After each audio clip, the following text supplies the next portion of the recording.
Well, glorious listeners, it's been a month! So, drag yourself out from listening to what is common stuff to listen to these days? Neighbours? Watching Neighbours? I just stopped watching Neighbours. I can't tell you how much that makes me happy. Right. Okay, quick. They've waited a month. We're talking about Neighbours. I did it. Yeah. So, I am in the room with the glorious, the sexy, the mighty beard. That is Mr. Ben Hall. Ben, good evening. How are you? Right. I've never had such a good introduction. Well, there you go. He kind of reminded me a bit of Jon Snow at the moment. So I've been watching Game of Thrones. Jon Snow? I feel I can live with Jon Snow. I think you. I was aiming for a Jon Snow. Jon Snow type character. Yeah. A little moody, brooding. You can look at that quite well. Yeah? Yeah. Okay. Excellent. Right. So anyway, moving on from there. Guys, it's nice to be back with you. We are going to go on the hobby desk, as ever. Ben's been doing a fair bit. Me, not so much, but we'll talk a bit about that. 40k, there's a whole bunch of bits and pieces. Killteam, so you've got Killteam, and we've got Killteam Heroes, and we've got Killteam Elites, and Killteam Lords of War, Killteam Heavy Support Choices, Killteam Apocalypse, in fact. Any others that we had? Killteam The Scenery Years. All to talk about on today's show. And then some cool little Funko Pop dudes as well to chat about. Yeah. Then into the Mortal Realms. So it's all gone... Well, it's full of whips and dodgy looking bondage gear. So it's going to be jolly good fun here in the hobby room tonight. Wish shopping feed as well. That's just what I get advertised on Wish, absolutely. So that's the Mortal Realms. And then into the community. Ben's going to do the community section up at Warhammer Fest over the weekend. Yeah, as long as the guys are still sober. Yeah, well, I wouldn't hope on that. Anyway, and then finally it's Wild Week, I think. Wild Month. I don't know. I'm not sure, actually. Who knows? By the time we get there, we'll have forgotten anyway, won't we? So we'll make it up. So find out then. Guys, thank you for joining us. Let's go on to the hobby desk.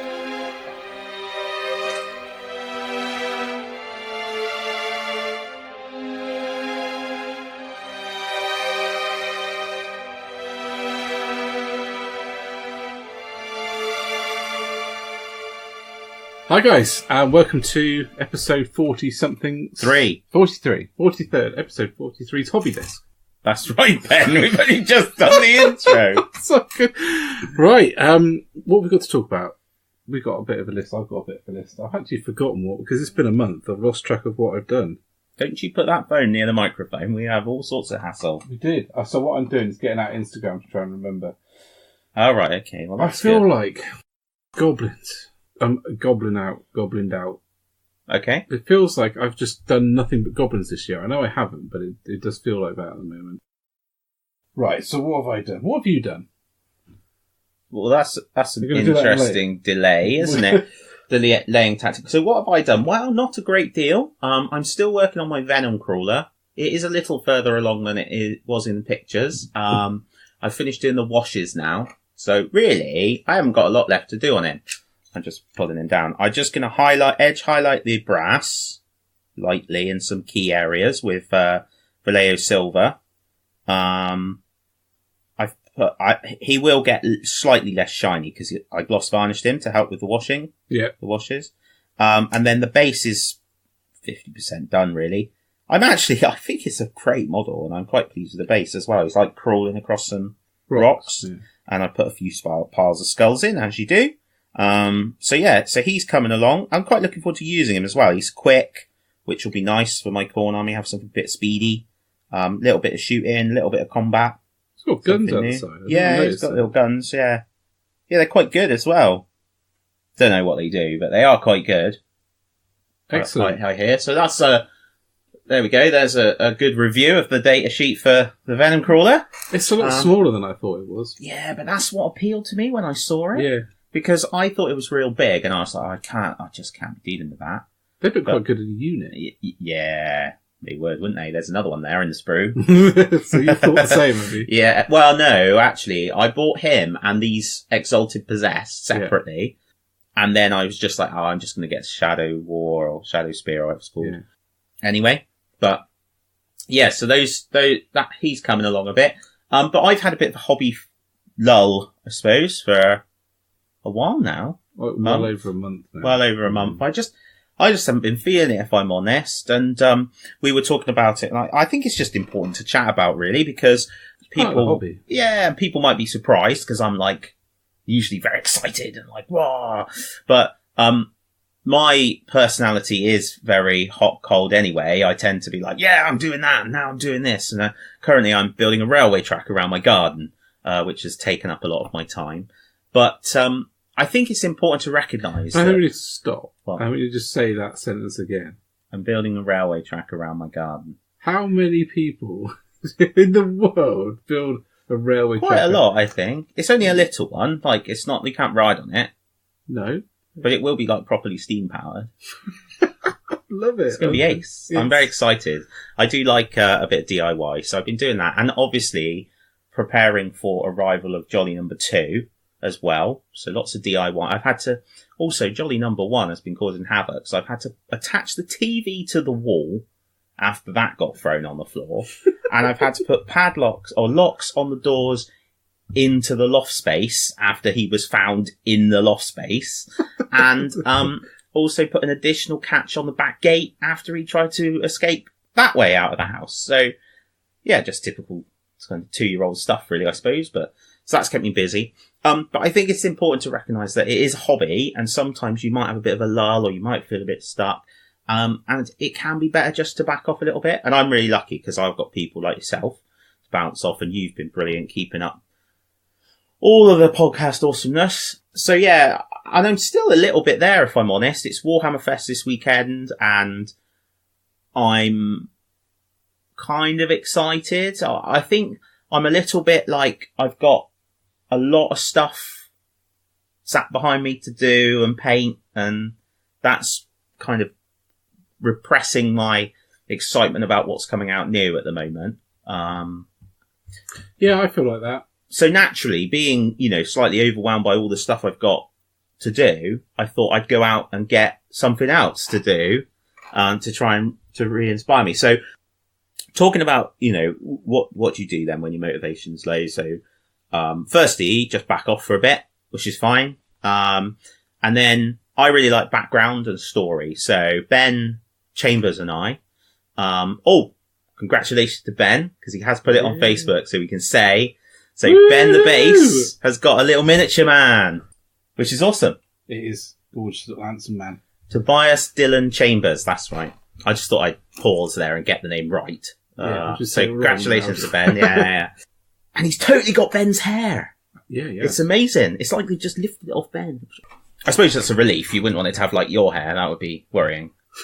Why did I say that? Let's go. Keep moving. So anyway, so we've come up with this idea to create our own star system and start populating it with background for planets and races and reasons to be there and fighting, and grow our sort of 40k hobby around this star system. So the star system is called Solaria, I think. Yeah, probably. Ben's done that bit. Unsurprisingly. I have a thing about getting Ben's to do all the key things in my life. And then we've got a planet which is like a marsh world with big hives on it, which is like the capital world. And then there's a mining world, which is essentially, I like the idea of it being trapped. So it has a cycle where one day is about 7 Terran days, but in the day, it's like scoured clean by the sun. I've seen that in a few sci-fi things where it's so close to the sun, it's just annihilated. But then, so you have to do everything you want to do by night, but then the moon is locked in orbit behind the planet. So the moon is used as like the way station. And then you've got to go down to the planet and you've got like a week to do all your shizzle and then get back off, or be underground. So we got that planet. So a few different planets, then we're going to have like a space fortress. And the idea is that it's out on the eastern fringe, just outside the 500 worlds of Macragge, of Ultramar. And then it's like a trading hub as well. So the idea is that on some of these planets, there are like clandestine bits going on with aliens and rogue traders and bits and pieces. So there's only like a vague Imperial presence. And that way we can build all sorts of different races into it. And then we can reverse the timeline and look at what was going on there in the Heresy and have Heresy stuff going on, because they've got loads went on over there in the Heresy. Yeah. Or, you know, we can also, you can take Titanicus and have it in the future, but anything really, role play, we could have role playings going on around it. So really just build this world, and then that will inform our terrain choices and building terrain, and just give some backstory to the whole part of the hobby. Which got me quite excited, because that's the similar sort of thing to what I've been dreaming up for Age of Sigmar, where I wanted to have this realm trapped like between other realms, which is a snow capped realm, like a snow locked realm, I suppose. So all my scenery based around that, armies based around that, and the idea that actually if I play RPG game, it would be set there. If I play Warhammer Quest, it would be set there. All the different games set in that setting. So yeah, we thought that, and so we decided to start out probably with Killteam. Well, with Killteam. Just the standard Killteam. And, I could not decide what I wanted. One minute it was Dark Eldar. Then it was absolutely definitely Morkhorn. Then it was absolutely definitely Black Legion. For a moment there it was Death Guard. And then it ended up being, then it was going to be Harlequins or Tau. And it's ended up being Tau. So I've decided to do some Tau. I've always quite liked Tau aesthetically. I really like the white Viola sept. I think it looks flipping ace. What I'm planning to do is lay down a base coat of Dryad Bark and then gloss varnish, chip in fluid, build up my white, and then go in and chip off the damage. I'd probably go for Pallid Witch Flesh. Nah, I like the stark white. I don't think that is white. Yeah, it is. Alright. It tells you on the back of the box. These really highly accurate paints. Look, it says here, armour, ceramite white. Really? Yeah. So it is. Well, it's alright, we can ask at the weekend. White. No, I'm going to airbrush it, aren't I? Once I've done that, I'm going to gloss varnish it. Yeah. To get that capillary action going, and then pin wash it. Yeah.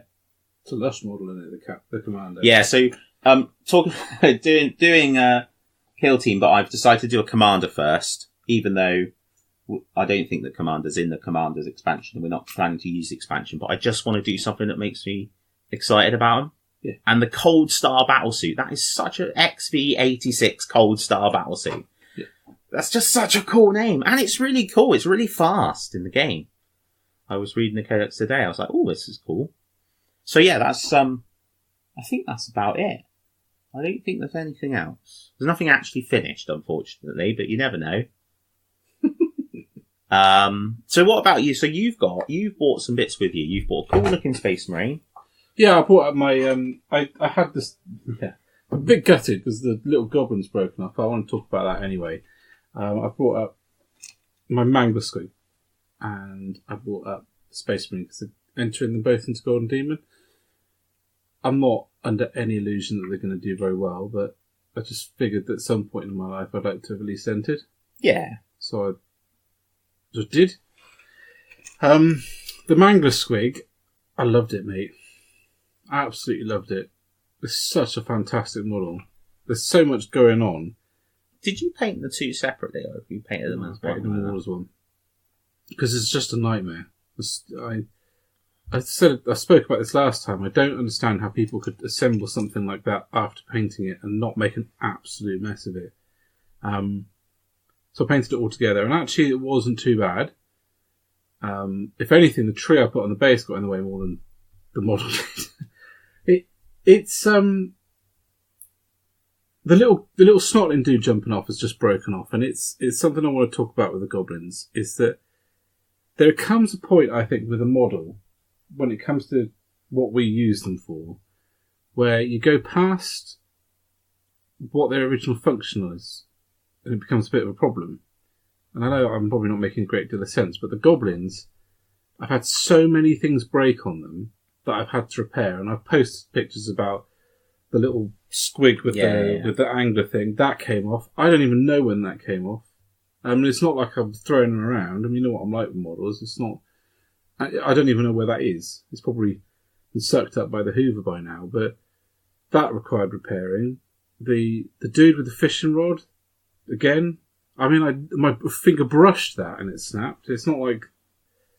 So I had to repair that. Did repair that. It broke again. So I thought, I need a solution. I'm not going to lie. Your solution is absolutely flipping genius. So I thought that was bit brilliant. Of thread. That's worked quite well, and it dangles and moves now, so it's not getting broken. I've had that little snotling dude that's jumping off the mangler squig. That's just broken off in transit. Or some point, I don't know when. I guess what I'm getting at is that they are stunning models, but more than any range that I've come across so far, they're so dynamic that the attachment points are often really small. But for example, the Troggoth has got that spider dangling by a thread. That's going to get broken. Guarantee that's going to get broken. And at what point does a model become too delicate that it's not useful as a gaming piece anymore? That you start to worry about packing them and moving them and transporting them and using them on the table? Because at the end of the day, what they're used for is playing a game with them. And every time I pick that thing up now, I'm going to worry about that snotling just snapping off. Yeah. So, food for thought. I mean, I don't want Games Workshop to stop making awesome dynamic models. That would be rubbish, because I think where we are now is really awesome. But at the same time, I've had a bit of a moment with this range, because I've just had to fix. So it felt like being back in Games Workshop. You know, when kids are bringing on all their stuff to fix, and you're like, seriously, how do you fix that? And you learn. In the past, I've removed bits of detail like that prior to building the miniature, just because I know they're going to get broken. Yeah. I know you mentioned you don't think the snotling got broken in transit, but I do think that the magnetising miniatures to the bottom of trays is a really good way forward. Yeah. Because it's not having the pressure on them at all. There is, yes, they are, ultimately a Citadel case, especially the old ones particularly. I'm not so much sure about the new ones, but the old one, you could drop them and it wouldn't matter. Yeah. If it was well packed, it just wouldn't matter. Now that's not the case with magnetising it. Yeah. That would be bad. But what it does do is it completely removes any pressure on the miniature while it's in storage. Yeah. Particularly useful if you do still have any fine cast miniatures, because the pressure bends them. Yeah. Yeah. So I've got the old Bloodmaster. Yeah. And he used to bend all the time in the case, but now he's fine. Yeah. But yeah, the only problem is you still have to reach in and get them out. Yeah. That is the point. Danger point, yeah. I suppose. Because even like where you've brought him up with that stuff next to him, there's still pressure on it. There's still something in contact. Yeah. So, yeah, that's just a way. But you are right. It is. It's difficult because, like you said, you don't want them to stop making these awesome things. Yeah. But equally, you don't want things that are going to break really easily when you want to game with them. Yeah. Different if you're displaying a piece on the side. Yeah, absolutely. Yeah. Yeah. Do you think, just out of interest, when you do, because you've got another one, haven't you? I haven't bought another one, but I want another one because I wanted one with a loon boss on and one without. So will you leave that snotling off the new one? I don't know if the snotling, because they are really different. Oh, right, okay. It's surprising how different they are. Yeah. The kit allows you to build effectively two completely different models,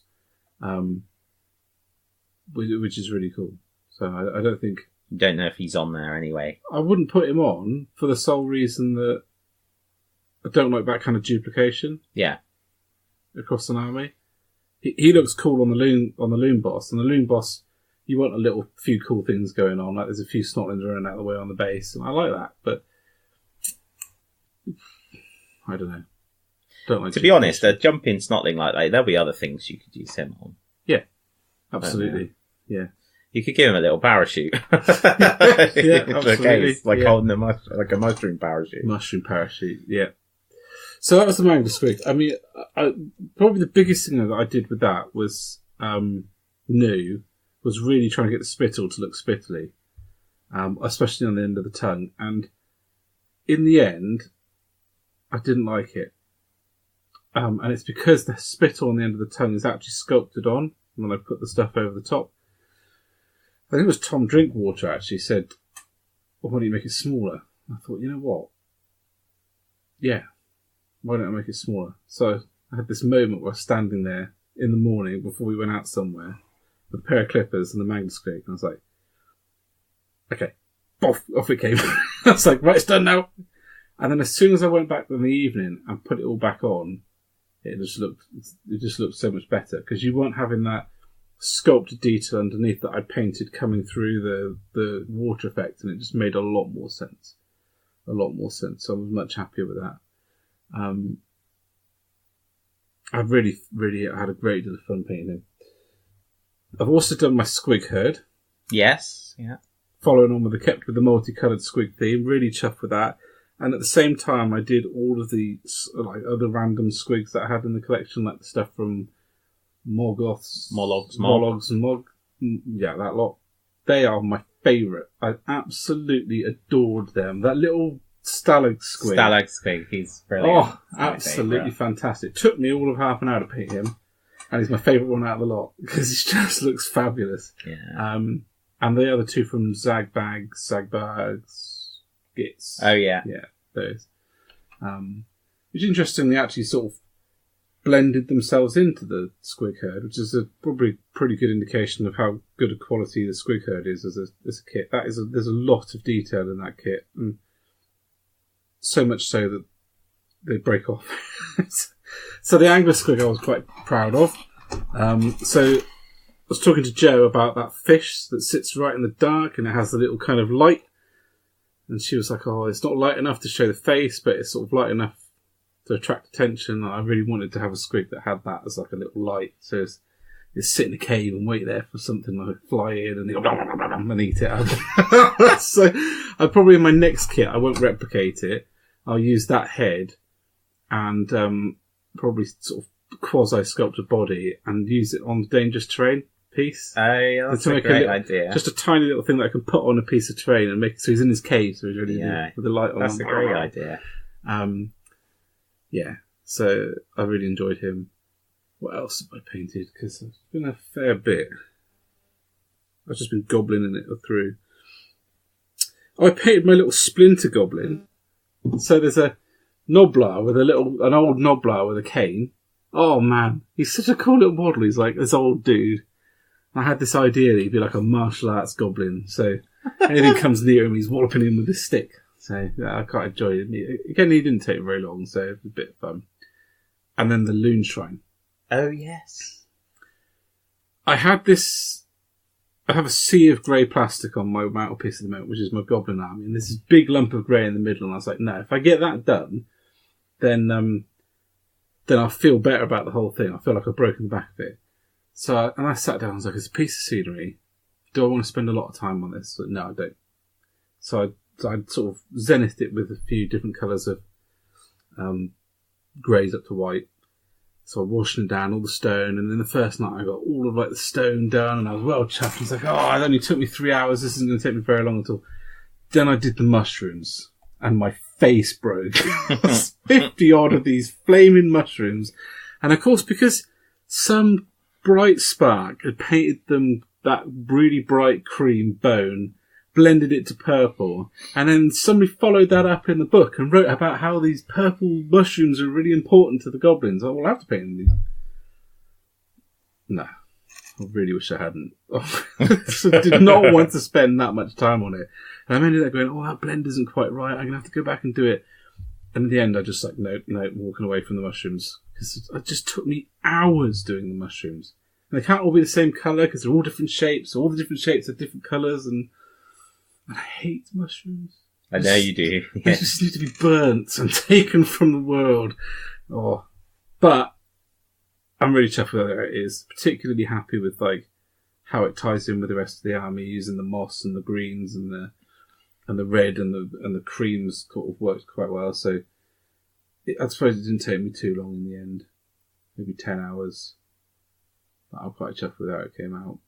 Particularly happy with where I've got that hanging moss recipe now. So I was just going to say to you, you seem to have got that down.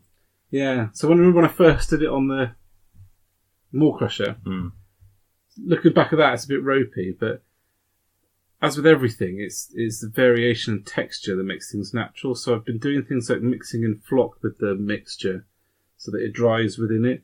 So I've been looking at pictures of it, and the hanging moss does have like a texture to it. And then using the moss to blend the top in, I think it's working a lot better.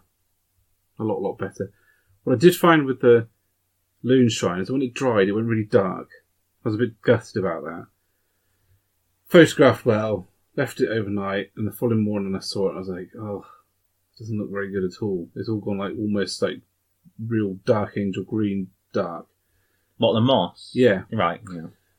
So I went back and highlighted it with Elysian camo and Ogryn camo. Elysian green and Ogryn camo.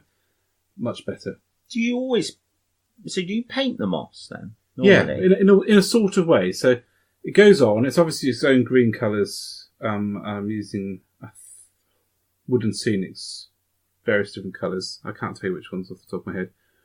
That gets put on. The cotton wool gets mixed in with a mixture of Estonian camo shade and PVA glue. And then when that dries, it actually goes a lot brighter. So for some reason, cotton wool just sort of looks really dark, and then it'll go and go like white. So I really don't know why it does that, but I'm no physicist. And then let it dry. And when it's completely dry, I go over and wash onto it using Estonian camo shade, Seraphim Sepia to get the browns into it, and Typhus Corrosion to get a little bit more texture and some darkness into it. I think I might have overdone the Typhus Corrosion. I'm not sure. I'm not even sure that's possible because it's so awesome. But it went a bit dark. And then it sort of looks painted in a sense. It doesn't have that sort of, I'm not saying this dismissively, but railway look to it anymore. You don't have to... You're like, watch out, I can't say anything bad about it. No, but you know what I mean. That stuff comes straight out of the packet and stays on there. So now it's dry brushed up. It actually looks like it's been painted, in inverted commas. There's some things I'm going to do differently next time. So underneath where I'm putting the moss, I'm going to paint it darker. Because no matter how many times I've washed it, you can still see the pale rock underneath it. I don't really want that. I want the moss to be a solid entity. So next time I might paint the area with Typhus Corrosion to get like a matte dark brown onto it with a bit of texture anyway, and then put the moss over the top of that. Do you know what you could do with all these skills for a dangerous piece of terrain? What? Do you remember the Albion campaign and they had the Fen Beast? Yes, I've got the Fen Beast actually. Yeah, well, you could create a Fen Beast, couldn't you, with all of this? It would be amazing. I think I've actually got that model. Yeah. Dig him out now. What could I use him as? A troll? Yeah. Oh! Yes, that's got to happen. Yeah, well, there you go. Anyway, that's good. Oh, I think that's me. Yeah? Lots of little stuff, mixed in with some big stuff. So just as a last thing then, Hobby Desk, I thought it'd be cool to just talk a little bit about, because tomorrow is Warhammer Fest, day 1, which you'll be at, and day 2 I'm hoping to be at, baby permitting. What we've been hearing all about, or we've been seeing some rather funny videos about, this Citadel contrast. Oh, yeah. The 50 Shades of Grey type. Yeah. And the thing, Matrix and one. and the Matrix and Conan. Conan? Have you not seen the Conan one? No, when was the that? Finer Things in Life one? No. Oh, come on. I can't believe you haven't seen that. Well, I've missed that. I'm going to have to go. Yeah, we're going to have to watch that. We'll watch that in a minute. You'll like that. So, what do you think it's going to be? The lamentation of their women. Does that actually happen? No.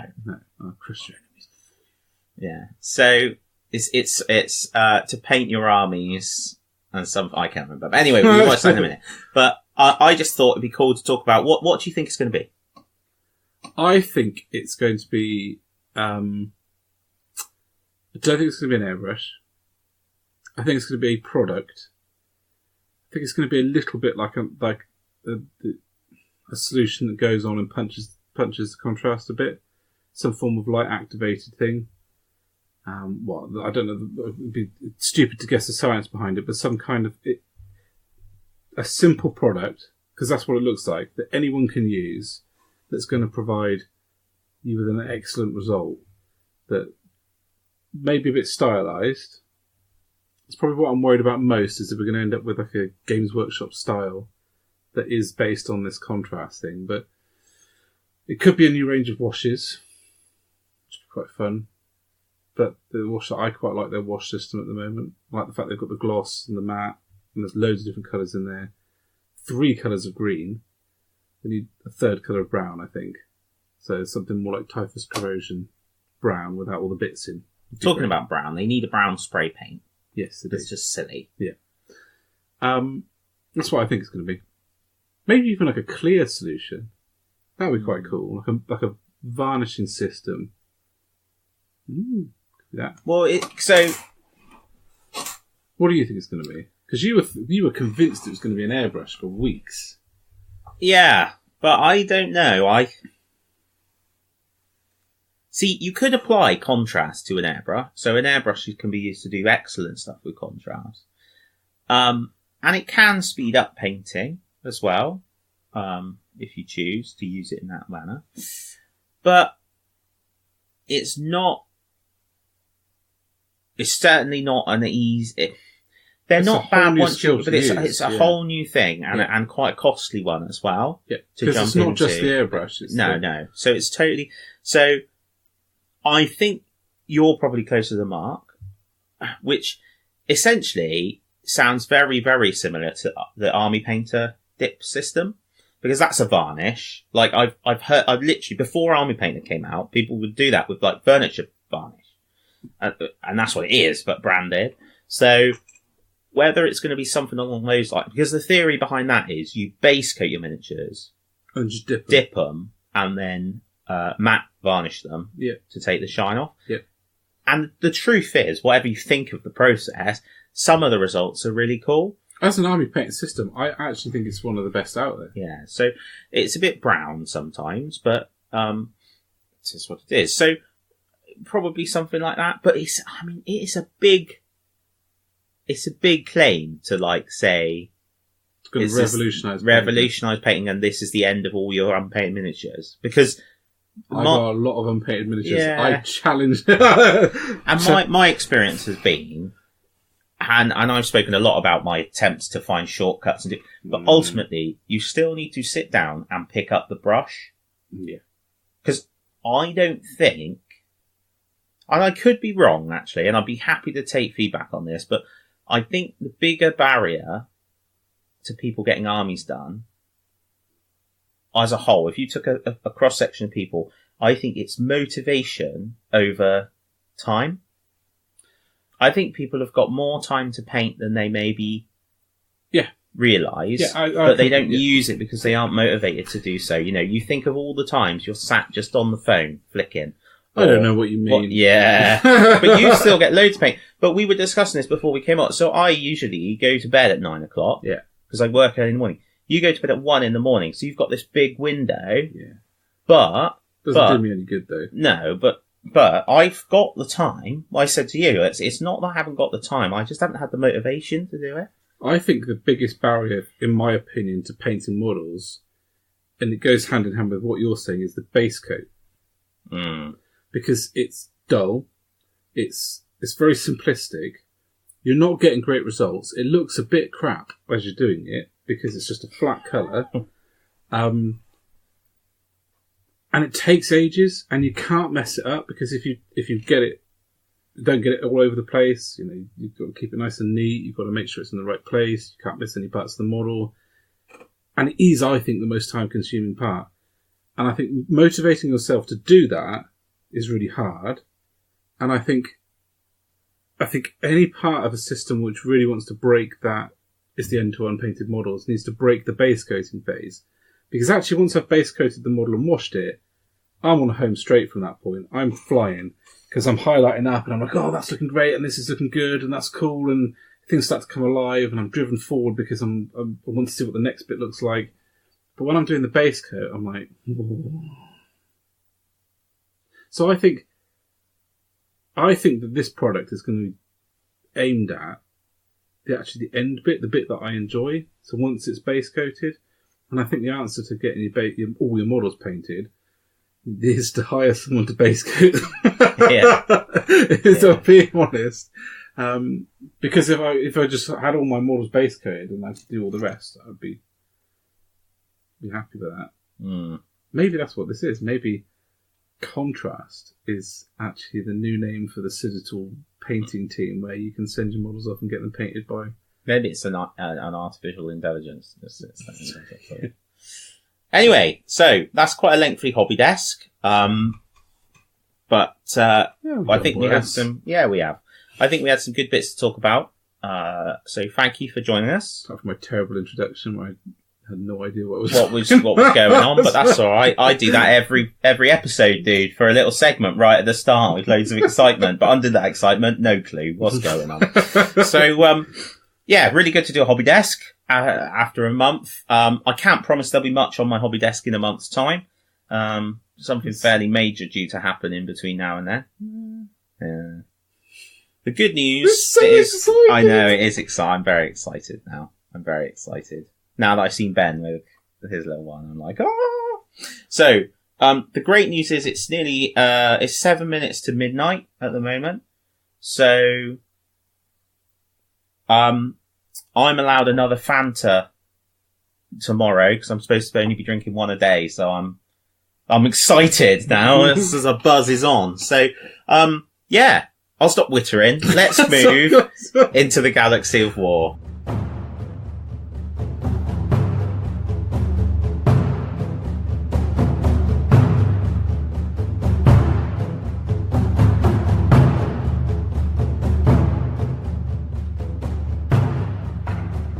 Welcome back, glorious listeners, to the grim and dark world of 40k.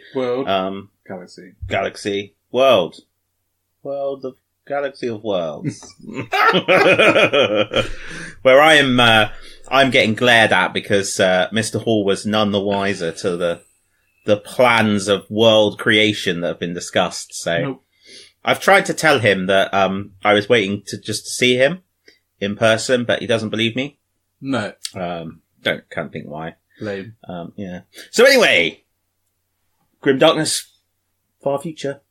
What we're going to talk about today? It feels weird, doesn't it, when you get those massive releases. You're like, oh, nothing's happened for 40k because it hasn't happened in 3 weeks. Yeah, I know. It's strange. It's ridiculous. Whereas actually, this massive thing happened with Abaddon and. You know, the second Vigilus book, and I think was still on the back of that. We've had Killteam Elites. Yes. We've had a joke about that. Well, Killteam Elites isn't out yet. It's out this weekend. But it's out this weekend, yeah. It's going to be available tomorrow, I think, at Warhammer Fest, isn't it? Yeah. I think we ought to talk about that, because when Killteam first came out, I was super excited about it. It seemed like a self-contained box where it was focusing on those everyday guys or troopers that are gathered together in a combat zone to do a specific mission, and then off they go and do it. And then we've had commanders, and now we've got elites. And you had a joke about it, but it's starting to come to the point where if there was vehicles in it, I wouldn't be surprised that happened. And that's not, for me, that's not what it was about. And I feel that we have moved away from that kind of purity, and I liked that purity quite a lot. Yeah, I mean, I have to be fair, I haven't played it, so I don't know, I can't honestly comment on the clunkiness or not of having those additions and having to look between multiple rules. I can only talk from experience of that in the past. And also as somebody that's coming to Killteam, as I've discussed already. I'm coming to it now. I've got this idea to do Killteam. And I'm looking at it. Ben and I, at the moment, things do change, have agreed that we aren't going to use the expansions. We're going to... Because it's a bit overwhelming. Because it's just too much. It's too much to then have to get that. And because you're playing another game now. I suppose it leads back a little bit, though, to what we've spoken about this before with because we are hobbyists who enjoy the broad offering, maybe, what it's about is just giving more depth to people that just don't want to play or don't have time to play 40k. Yeah. And actually saying to those people, well, actually, it's okay. You don't have to just use the basic troops. You can use your elites, these models, or you can use your heroes. And because I haven't read the rules, I don't know. I hadn't thought about it from that perspective. How much more there's needed, and how much more. So yeah, I think ultimately you don't have to get all these things. So for example, Ben and I, what our intention to do is to play Killteam to start with, because it's a small number of miniatures. Yeah.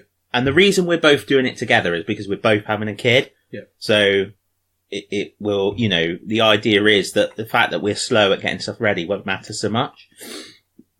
And the games won't take very long. But then what we're going to do is jump to 400 point patrols with the patrol detachment from 40k and go that way. Yeah. But that's just an approach. And actually, it's really cool that we've got the ability, there's flexibility there to do that. Yeah, absolutely. So I think, I think this is why it's always good to talk these things through, really, and think about them. Because somebody has ultimately sat down and thought about it and how it's... I hadn't thought about that concept that it's giving people that depth and opening the range to people whose Killteam might be their thing and their only thing. They might do primarily Age of Sigmar and Killteam is their route into 40k, or their only part of 40k that they're interested in, because they're not interested in the big army, they just want a little bit. But yeah, I hadn't seen it from that perspective. That's why we just I guess otherwise it would be like bringing out underworlds, but not doing the expansions, wouldn't it? Yeah. So you got the thing I like about underworlds it does feel contained, even though now there's a lot of gangs. I don't feel like you need them all. I think you could do all right in underworlds playing it if you just had the starter box and the gang that you liked, or warband that you liked. You still do all right.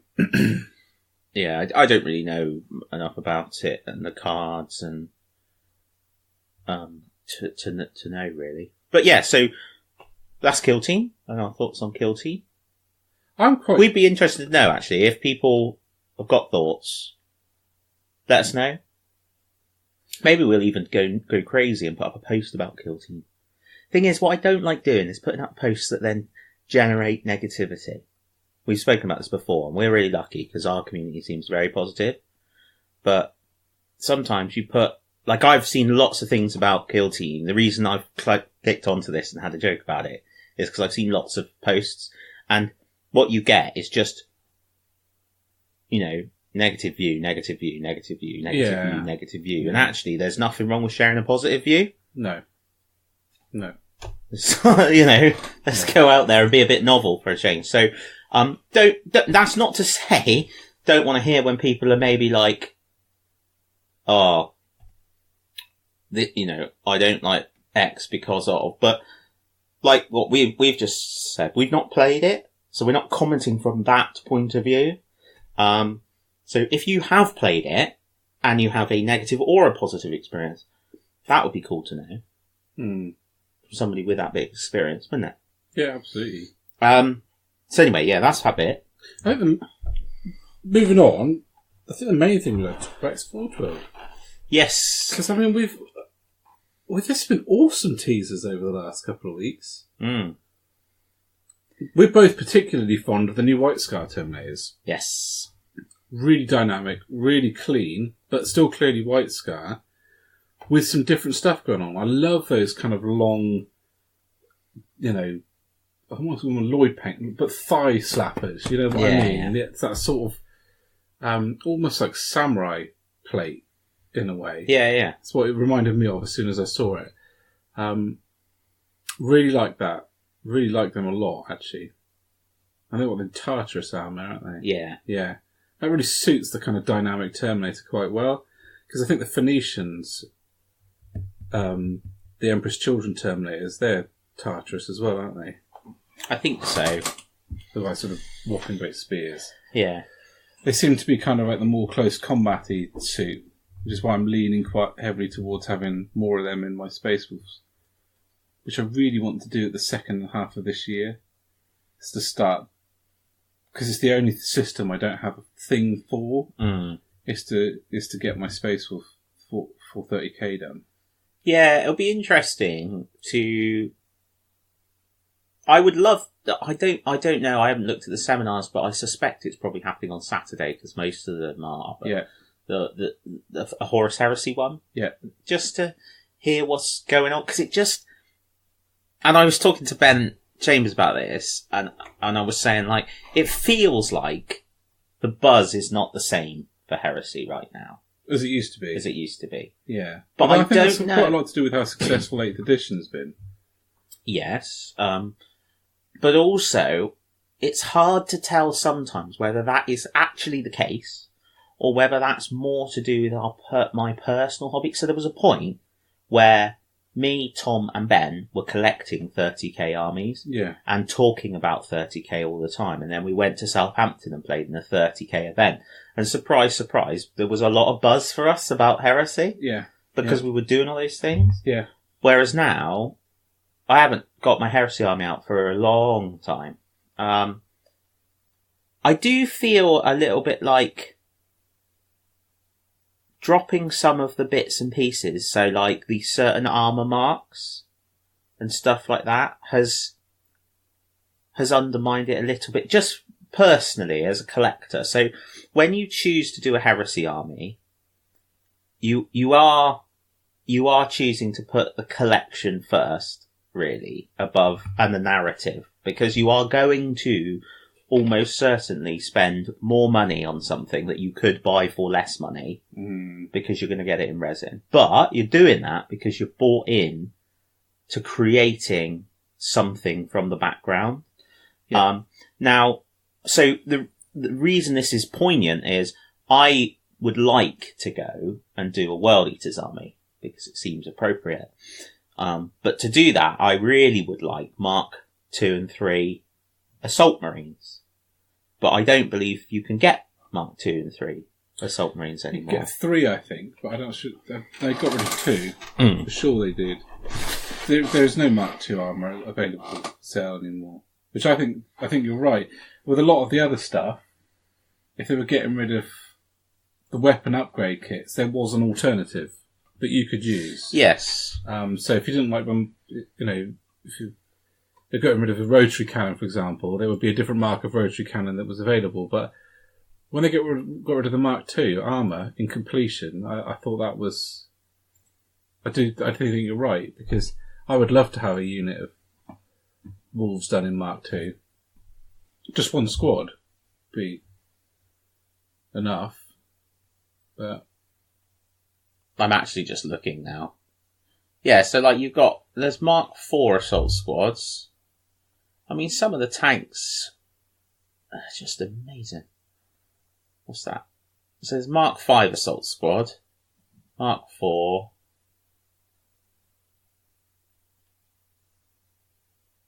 There's a despoiler squad, Mark III, but that's not jump packs.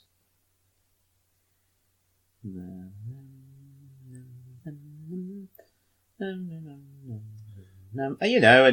know there's the age-old, you should have bought it while it was there, but I just feel a bit like... No, there aren't any. I just think that's something about Heresy that was cool, is having those options. Yeah. And that's not there anymore, so that's a shame. It's like Book 8 is out, and I really should get it, because I've got 1 to 7. And the last thing you want is a collection that's incomplete of those books. They've actually just released a couple of them in paperback. Yes.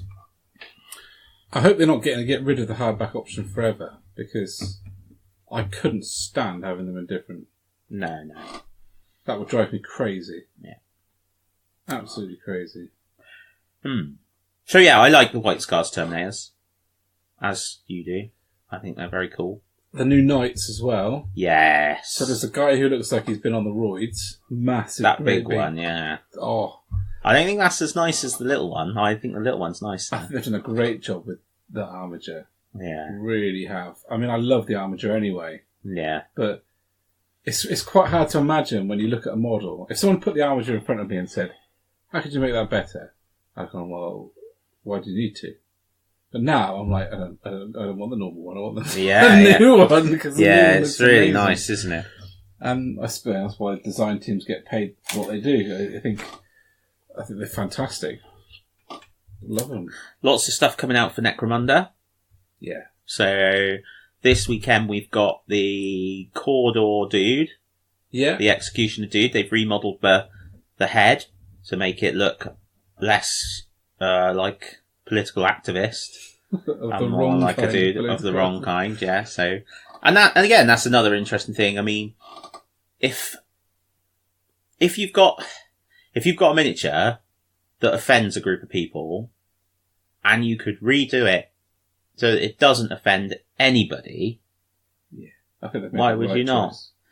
And actually, the only people it will offend is the people who like to get offended about the fact there are people that get offended about things. That's a crazy situation. Which is just mental, isn't it? There will be people who will be livid because, you changed it because of this, that and the other. Well, boo-hoo. I quite like the new one, actually. Yeah, I do as well. So, I think and it's Cawdor. That's the model that inspired my Cawdor army. So I'm just chuffed he's coming. It's still gritty, still grimdark, still nasty looking.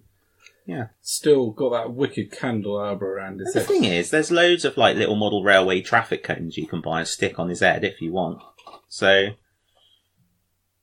that was not appropriate what I was drinking. You could have ended up with that all over your face. yeah. So I love the new hired guns. yeah. I absolutely love the hired guns. I cannot express how much I love the hired guns. And I'm not just talking about the ones they're just releasing. I mean, all of them. There's one with is it like a cloth sack or something over his head? Yeah. Have you thought of that look? Me? Yeah, I think it would be quite appropriate. Yeah, I think probably would. Yeah. Leave the beard showing. Leave the beard showing out the bottom. Yeah.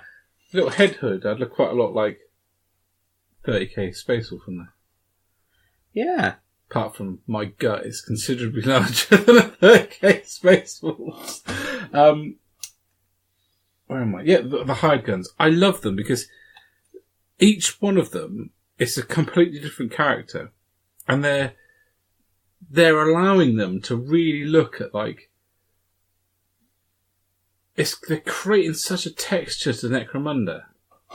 I just absolutely love it. And I love the fact that on them, they're quite clearly elements of the house that they might have been in. Just sort of there, but not there. A bit of their past. Mixture of two different houses, perhaps, where they've worked with multiple people. I just think it's great, because 40k can get really minimalised.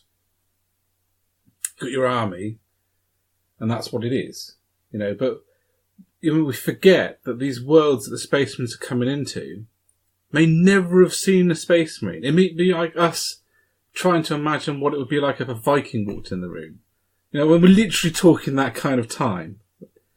And those kind of worlds like Necromunda, or the hive planets, the civilian planets, creating that kind of texture, that tapestry, that right down in the slums and underhives. I really love that. The more they do it, the Blackstone Fortress, the Killteam Road Trader, all of those things that add that kind of little depth in the corners. I love it, and the hired guns for me epitomise that.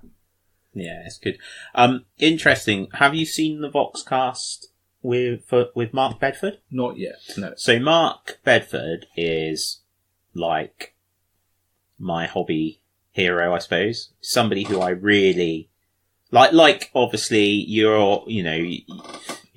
follow like So Darren's many, painting and Tommy and Max and, mine, Mark's stuff. I just, because for me, what his kind of approach to hobby and the way he approaches like painting, and he talks a lot about understanding what you actually want out of what you're doing, which is something I always talk about. Yeah. And, I love loads of stuff. But so what he does, his role is concept artist, and he does loads of concepts and stuff for Necromunda. Mm. And then he goes over and he gets involved and helps in the Warhammer world with building the big displays and all of that stuff. And he says he loves his job because he just rocks up and goes, whoa, really excited, doesn't have to think about any of the logistics or anything, and then just walks out. So he just goes into a room, creates havoc and cool ideas, and then goes back out again. That just sounds like a great job. So sounds like you. Yeah. But he talks about that in Necromunda, and he talks about how they wouldn't want to introduce a Space Marine. No. And he talks about how it's cool because they were working on, because we know about this, about the idea of the interlinking needs of the different gangs. Yeah. But then extrapolating on that and looking at, well, actually, there's going to be water. So how is water dealt with? And you've got the Water Guild, and then you've got like the Merchant Guild or the Guild of Coin. Yeah. And being able to explore those things. Yeah. And because he talks about how, like, people keep saying, let's have the rat skins or let's have the redemptionists and, get the things back from the old Necromunda. But what he's saying is, actually, yeah, that was cool, but this is going to be even cooler. Yeah. Because this is new Necromunda now with everything we've got. That was great. That was great to listen to, amongst other things. So another great Voxcast. I'm really enjoying Voxcast and Stormcast when I get the chance to listen to them. Really good insights. So that's that. Blood Bowl. A couple of miniatures just not hit. I've not seen them. More the next section. I know it is, but it's Forge World. I don't know if we will. No, it's fine. We'll wait.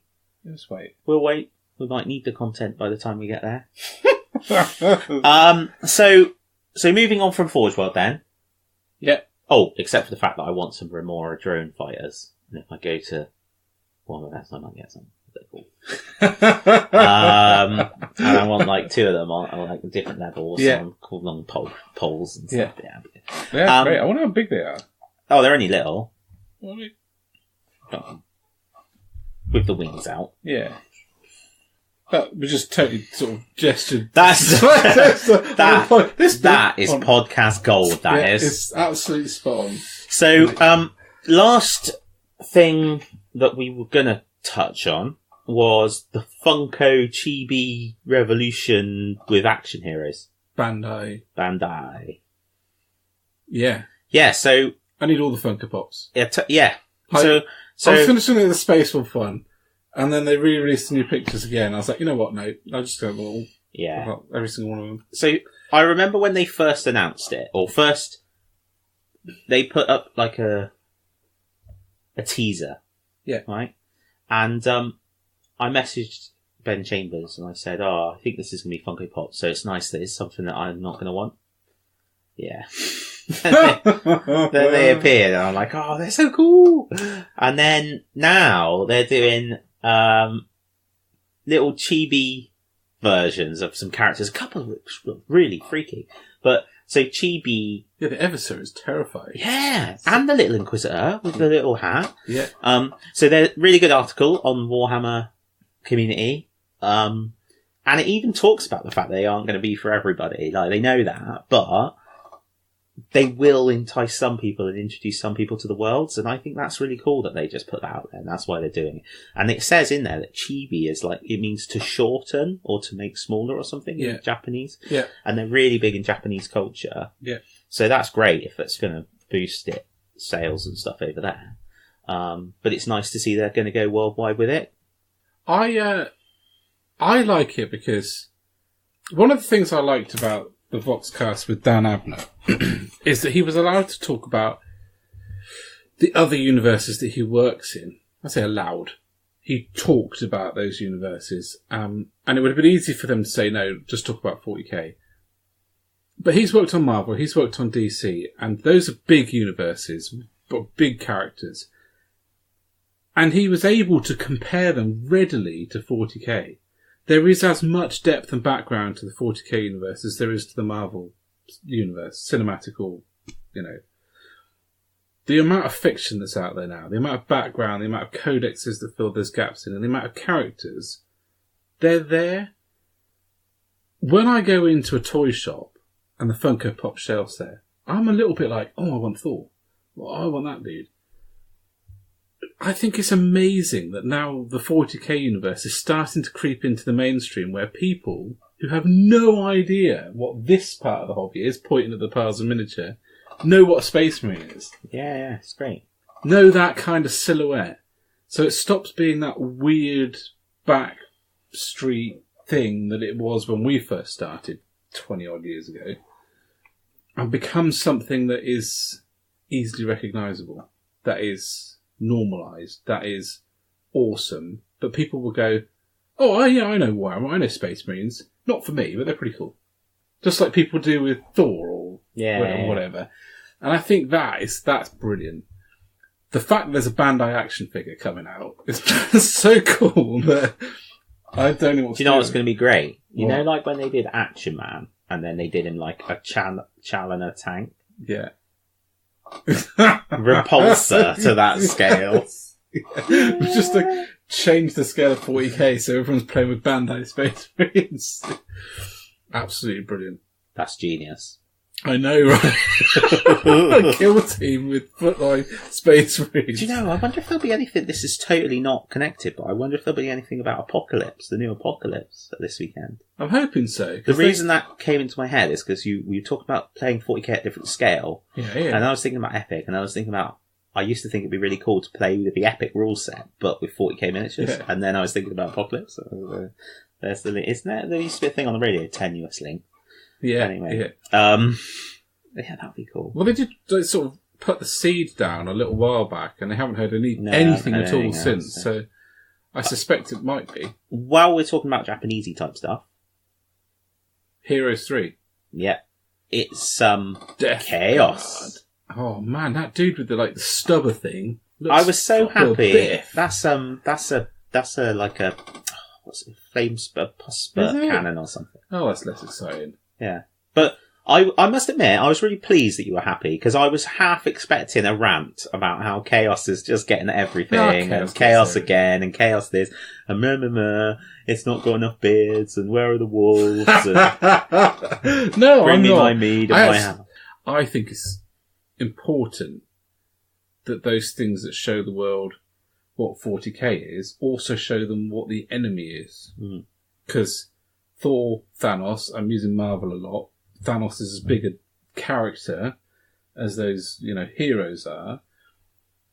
There's got to be a reason for there to be a hero. Exactly. You can't be heroic if there's no one to fight. And a Space Marine in that massive suit of armour isn't all that heroic until you see him striding into Death Guard and turning them into chowder and bits of gore flying everywhere.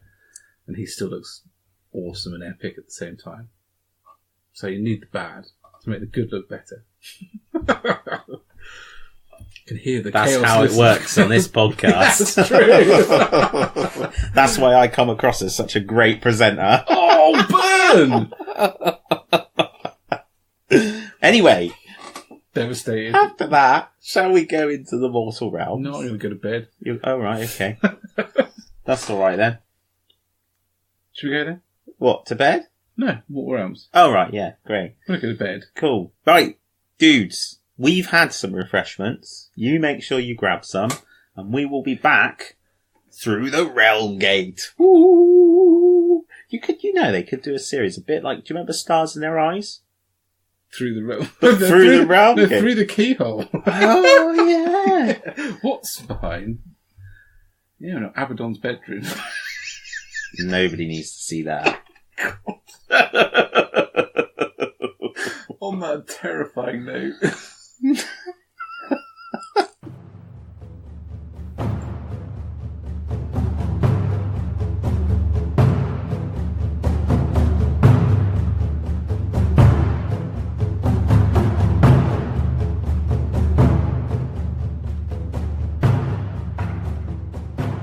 your introduction. Go. Go. Well, now, are we recording? Yeah. Oh, hi and welcome to the... Well, we've gone through the Realm Gate, and we're in Mortal Realms, that's what we're doing. Tonight, then, I'm going to be a Loon Boss. Loon Boss. Well, Loon Curse. What a story. We have to start with that, because that's just funny. What, they got nicked? The lorry got hijacked driving to Greece. That's fantastic. It's now become so mainstream it's getting nicked off the backs of lorries. Wonder if they knew it was filled with Loon Curse. Oh, absolutely. I bet it's just a Goblin connector and a Sylvaneth connector, and they were just like, right on. Yeah, absolutely. It's such a Goblin thing to do, to hijack a lorry right across Europe. Yeah. I wonder if it happens often. I wouldn't have thought so. Can't happen that often. It is suspicious, though, I thought, that the lorry has been hijacked and some kind of shipment issue has happened with the Sylvaneth release. Maybe there is like an anti-Sylvaneth movement. Yeah, there needs to be one. Yeah. So, Age of Sigmar. We should start with Slannesh. Yes. Because I have start with Slannesh. Zero love for Slannesh models at all. Never been interested. Couldn't give a monkeys. Whenever they were talking about Slannesh releases, I could quite happily fall asleep. No interest in them at all. Whenever I read about them, I just want them to be punched in the face. Lucius Eternal needs to have his... I hate Lucius Eternal. And then I saw the Keeper of Secrets. I was like, oh my days. I could actually just go out and buy that straight away. Immediately. Go straight to the shop and buy at least 2. So I can do all the different positions, because I think that model, it captures Slannesh so perfectly. The grace, the power as well. I mean, he's not a wee little thing like the old one used to be. And the total nonchalance. It's just walking into battle like, I'm alright. This will be a bit of a party. Are you ready for all of this? I just think it's fantastic. It is excellent. It's absolutely fantastic. And not only that, but the other ones are too. That massive giant dude with the whopping great axe and the demonette thing with the whipping the demon prince. I don't know what he's called. Oh, absolutely brilliant. And if we don't see that in painting competitions within the next 6 months, or even perhaps this weekend, I'll be stunned. Yeah, I know. It's awesome, isn't it? It's fantastic. It reminds me of Xerxes from 300. Yeah, it does actually, yeah. Yeah, absolutely brilliant. I like the portal thing as well. Yeah. I think they've done a fantastic job with them. If they can get someone like me interested in the models, who couldn't care a monkeys about them beforehand, I think they've done something quite remarkable, really. I was looking up because I was going to say to you, I think one of the things that I thought showed how awesome that model is somebody had done a picture online where they'd given it a microphone. Yeah. And it was striding out onto the stage. Yeah. To make it look like. And I just thought, do you know what? Much as that's like taking the mic, that is exactly why that model's great. Because like you said, it just looks like it's coming out to do a performance, isn't it? Yeah. I just think it's fantastic. It's like the Freddie Mercury of Greater Demons. Yeah. It's like, I own this battlefield. Yeah, absolutely. I love that piece of art where the Khorne Bloodthirster is all there, all rage, and he's about to get absolutely brutalised. And he doesn't even know it. He's like, oh, I've got this, but his axe has been trapped, his other arm's been trapped, his wings have been pinned, and he's got her spear going straight for his heart, and like, oh boy, you're in trouble. But you don't even know you're in trouble. There it is. Oh, that's great. Look, there's a microphone. Yeah, Bohemian Rhapsody. It's great, isn't it? Yeah. So, obviously, it's important to note that in that piece of art, the Bloodthirster is about to kick. It's dead. No. It's dead, mate. No. It's dead. It's about to go back to Corn, and then Corn will go, what happened? And they go, I genuinely don't know. I was about to hit it, and then suddenly I couldn't move, and I was dead. Yeah. Yeah. Because you can almost imagine that all of those things that are blocking everything that he's doing happened so fast, and then the spear's just like, like to sort you out. Yeah. I think it's brilliant. Absolutely brilliant. I was stunned by how much I liked it, actually. And I've been trying to talk myself out of going to the dark side since. You do not need that. You've got plenty of things to be doing. I have. So yes, Slannesh. Really good. Yeah, superb. Let's go back to Loon Curse, because we sort of joked about it, but there's some cool stuff in there.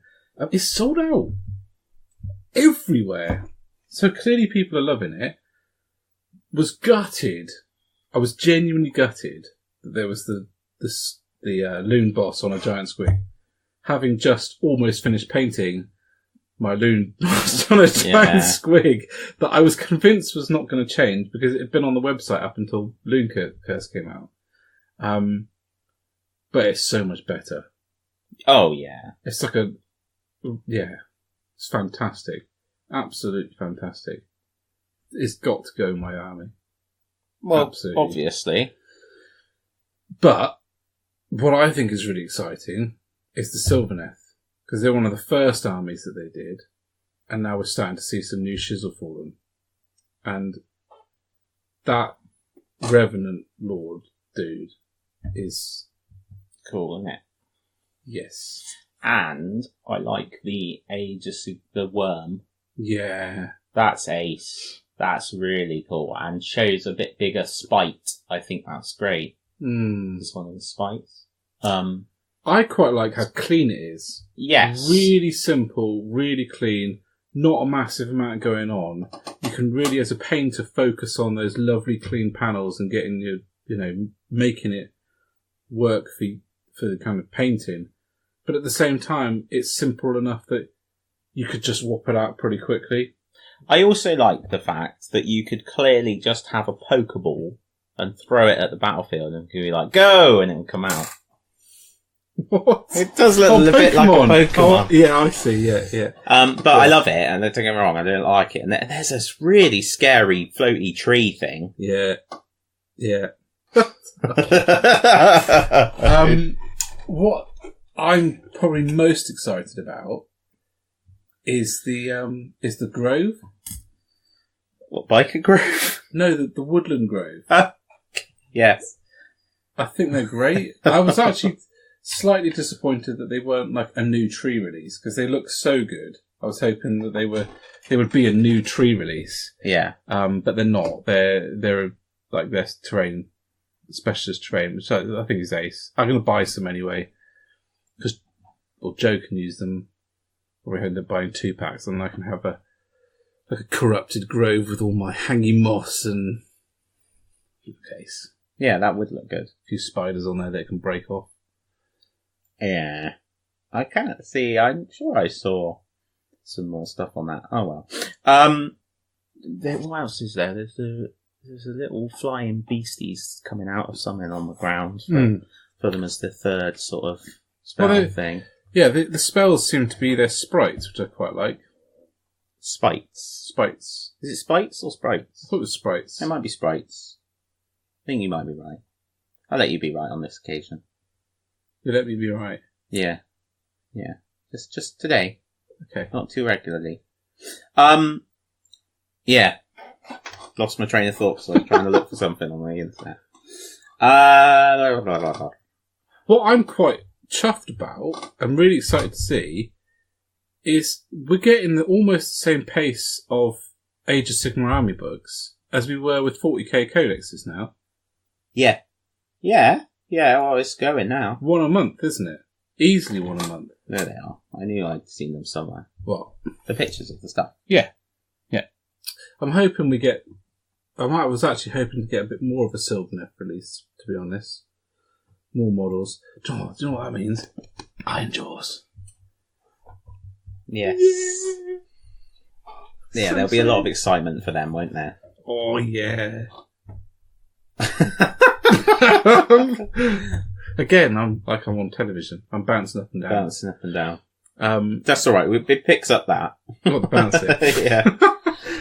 I can't wait for that. I can't wait to see what their scenery is. Foot of Gork. Oh, that's got to be in. It's got to be in. Oh, please, a big foot. I need a big foot. Or I'll just make a big foot.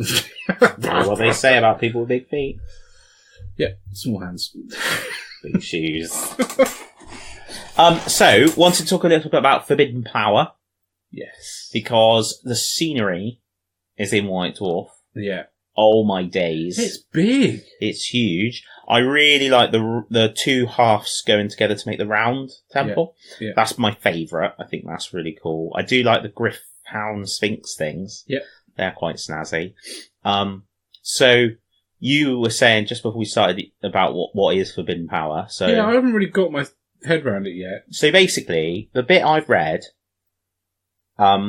is that essentially Sigmar, when he first found the realms, yeah.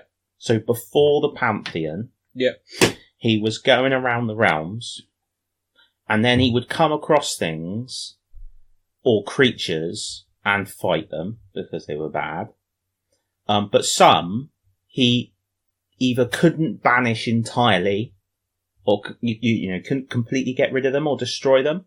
And the same with like magic artifacts as well. He would find artifacts that were really powerful, and they were just so powerful that he didn't think they should fall into the hands of others. Yeah. So he hid them in storm vaults, and that's what these pieces of terrain are covering. These storm vaults. All right. Yeah. Okay. Yeah. But he did all of this, and he never told the other gods in the Pantheon. Right. Either. That went probably down. Yeah. So now the Necroquake has happened. Yeah. The Nagash Necroquake thing, and that has split some of these storm vaults and cast aside some of the illusion that was hiding them. Yeah. And now they've been found. So Forbidden Power is about the contents of these storm vaults. So we're seeing things and power and artifacts and what have you that were around a long time ago. And creatures? Possibly, I don't know. But we're not there yet. Yeah, but and essentially, as you'd expect, the Stormcast are going to try and secure that stuff and put it back in. Yeah. And Nagash is like, this is another example of Sigmar being a tool. So because Nagash is an upstanding member of yeah, he is. Yeah. I read somewhere about it also being about mercenary rules. Yes, you are right. Where Dan was talking to me about that. So you can have you seen that? Yeah, you can have so Fire Slayers could fight for my Chaos Army, for example, which actually should always have been the case because they do. Even in their original background for Fire Slayers, there's a bit where they get hired by a Khorne guy to go and kill another Khorne guy. Yeah. And stuff like that.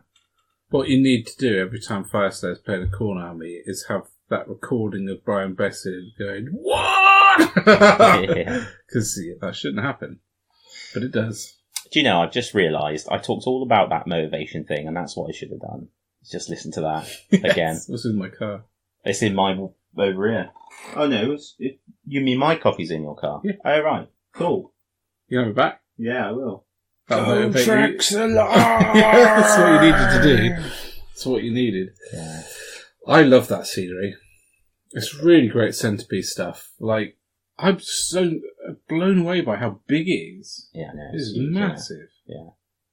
And I'm really excited about the quality of it because having put together the spells and that altar of Khorne thing, all of which were produced in China, so designed here but made in China, like the scenery kits often are. And in the past, the quality of that stuff has been not as good as not the other as stuff. good, and you get bigger gaps inside of it. But those were superb. Yeah, absolutely incredible. Yeah, I think I said on the podcast if I had left them overnight in pieces, in the morning I'd come in and put them all together. Yeah, that's how good they were. been great if they'd have base coded themselves as well. I was just thinking, I really wish my models did that. It would be brilliant. So I wouldn't woke up in the morning and they were all base coded. I've got like the Fantasia theme tune going through my head. All marching together. So Yeah, I think I'd literally run out of the house. so would I. Look at that thing started walking around. I know. I am gone. Oh my goodness. It'd be quite funny if you had a little pink tutu on, wouldn't it? Are you bloodthirsty? Yeah. Please do that. That'd be brilliant. I don't He know why does that look just like came he's to me. pirouetting. He does a little bit, doesn't he? Yeah. I think the Fantasia music made me think about it. To you that. Yeah, I'll get one of them. I got a pink tutu somewhere. You must do. It won't fit on him, mine. No. I've gone lost. What I'm was, completely hang gone. on, let's backtrack. Fantasia music. Forbidden Planet. Forbidden Planet? Forbidden Power. Of course, the time my brain's gone to mush. Right, so that's Forbidden Power. We've spoken about that now. So, again, going back to something we started with, really funny video about the Warhammer potting shed. That's great. Adam Troke channeling our accent. And I've just seen Conan. Yeah, you've just seen. They're fantastic. They really are. So much fun. Yeah, loving the West Country accent. Yeah.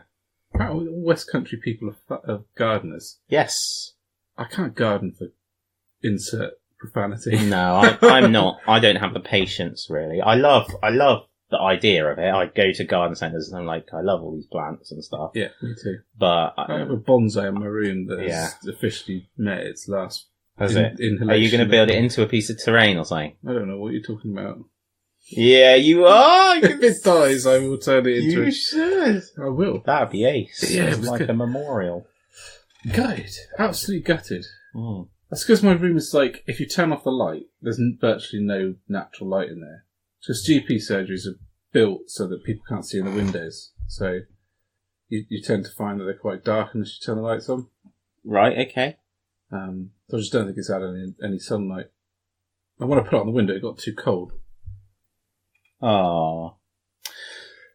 What we've also had this last month is the release of the last two warbands from Nightball. The Sylvaner and the... Are they out now? Yep. Oh, and the Caradron. The Caradron. Well, that's quite exciting because that means it can't be that long until The next one. the next one. Yeah. Maybe we get to see all the pictures of... I love their little artwork. Yeah. Ones. Get all excited about what's coming next. I absolutely love the warbands. I think even if I didn't collect or play, I would still pick them all up because I think they're just fantastic models. And they're such a lovely little gateway into messing around with the different races. Yeah, definitely. They're ace. I like them. I like the game. Just haven't got to. They're doing an online version. I know. That's quite cool. Dangerous. If that's on a mobile, well, I can't see that wouldn't be on a mobile platform. I don't know actually. Because that's just like built for that. That's exactly what it should be, isn't it? Do. Talk about the Treeman while I look that up. Oh, the Treeman. Okay. Treeman's interesting, isn't it? I think it's divided a lot of opinion, but I think it's fun. I think it suffers. It looks like it suffers a lot from the same sort of thing that the Troll suffered from, in my opinion. You don't really get the model until you've got it in your hands. Yeah. I think the Troll I didn't like in the photographs. The only reason I bought one was because I needed one for my goblins. I think it's worth saying that when it comes to Blood Bowl, you are limited quite a lot by the size of your base. Yes. So your bigger beasts still have to fit on a Blood Bowl base. So it's an interesting model. It's not what I would have done. It's on PC. Cool. What, the Treemen, Dan? Or have you changed topics again? Well, you were only providing filler. I was actually providing the true topic. And I've now found my answers. Okay. So Underworlds Online is going to be on the PC. Yeah. Okay. Right. So, and the Treeman. What do you think of the Treeman?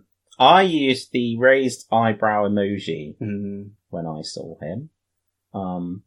like many things, it is good to see them in the flesh. But I will be looking out for this weekend the Lord Borak and the Treemen, because both of those, I feel, are not.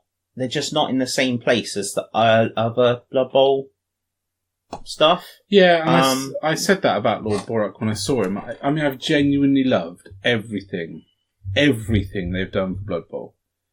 Even the teams I didn't like. Even the Nurgle. Not a massive fan of Nurgle models for the most part, though I think they're great for painting, but I've liked them all. The detail on both of them seems oversized to my eyes. Like, I do want to see it, because sometimes the paint schemes can do that a bit, and the angles and stuff. But on both of them, it just seems... Like, yeah, it just doesn't seem to be up to date with modern, like, fine sculpting technique, and which is odd. So anyway, it might not be like that. Because I am... We haven't spoken about these. The Halfling Blood Bowl team. Oh, now they are absolutely phenomenal. There's a squirrel. There's a squirrel on the tree now. Is there? Yeah. Oh, that's it. I changed my mind then. He's eight. and a woodpecker. Is there really? Yeah. This is why I quite like those. A lot of what's going on in the tree, man. I think that it's going to be a lot more in person, if you know what I mean. Yeah. Well, we get a chance to see him soon. The Halflings, though, are just out of this world. Absolutely brilliant. And now I want to see them in Age of Sigmar. Because they were in Warhammer Fantasy ages ago. Yeah. There's no reason why we can't have, like, Halfling Musketeers in Age of Sigmar. They're great. True. They've got cooking pots as helmets. They have got cooking pots. It's fabulous. It's absolutely brilliant. Absolutely brilliant. One of my favourite things. As soon as I saw them, I nearly ditched my Goblin team. Gone forever. Who needs them when you've got that? You and the internet. That's because I like to look things up when we're talking. So look at what we're talking about. I recommend it to anyone.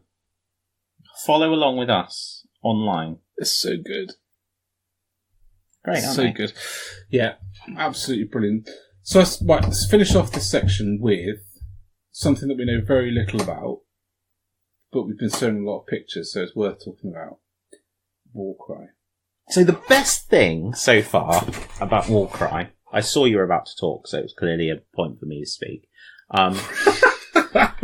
is the themed nature of the two bands we've seen to the realms that they are coming from. I flipping love it. The metal realm guys, the golem people. Yeah.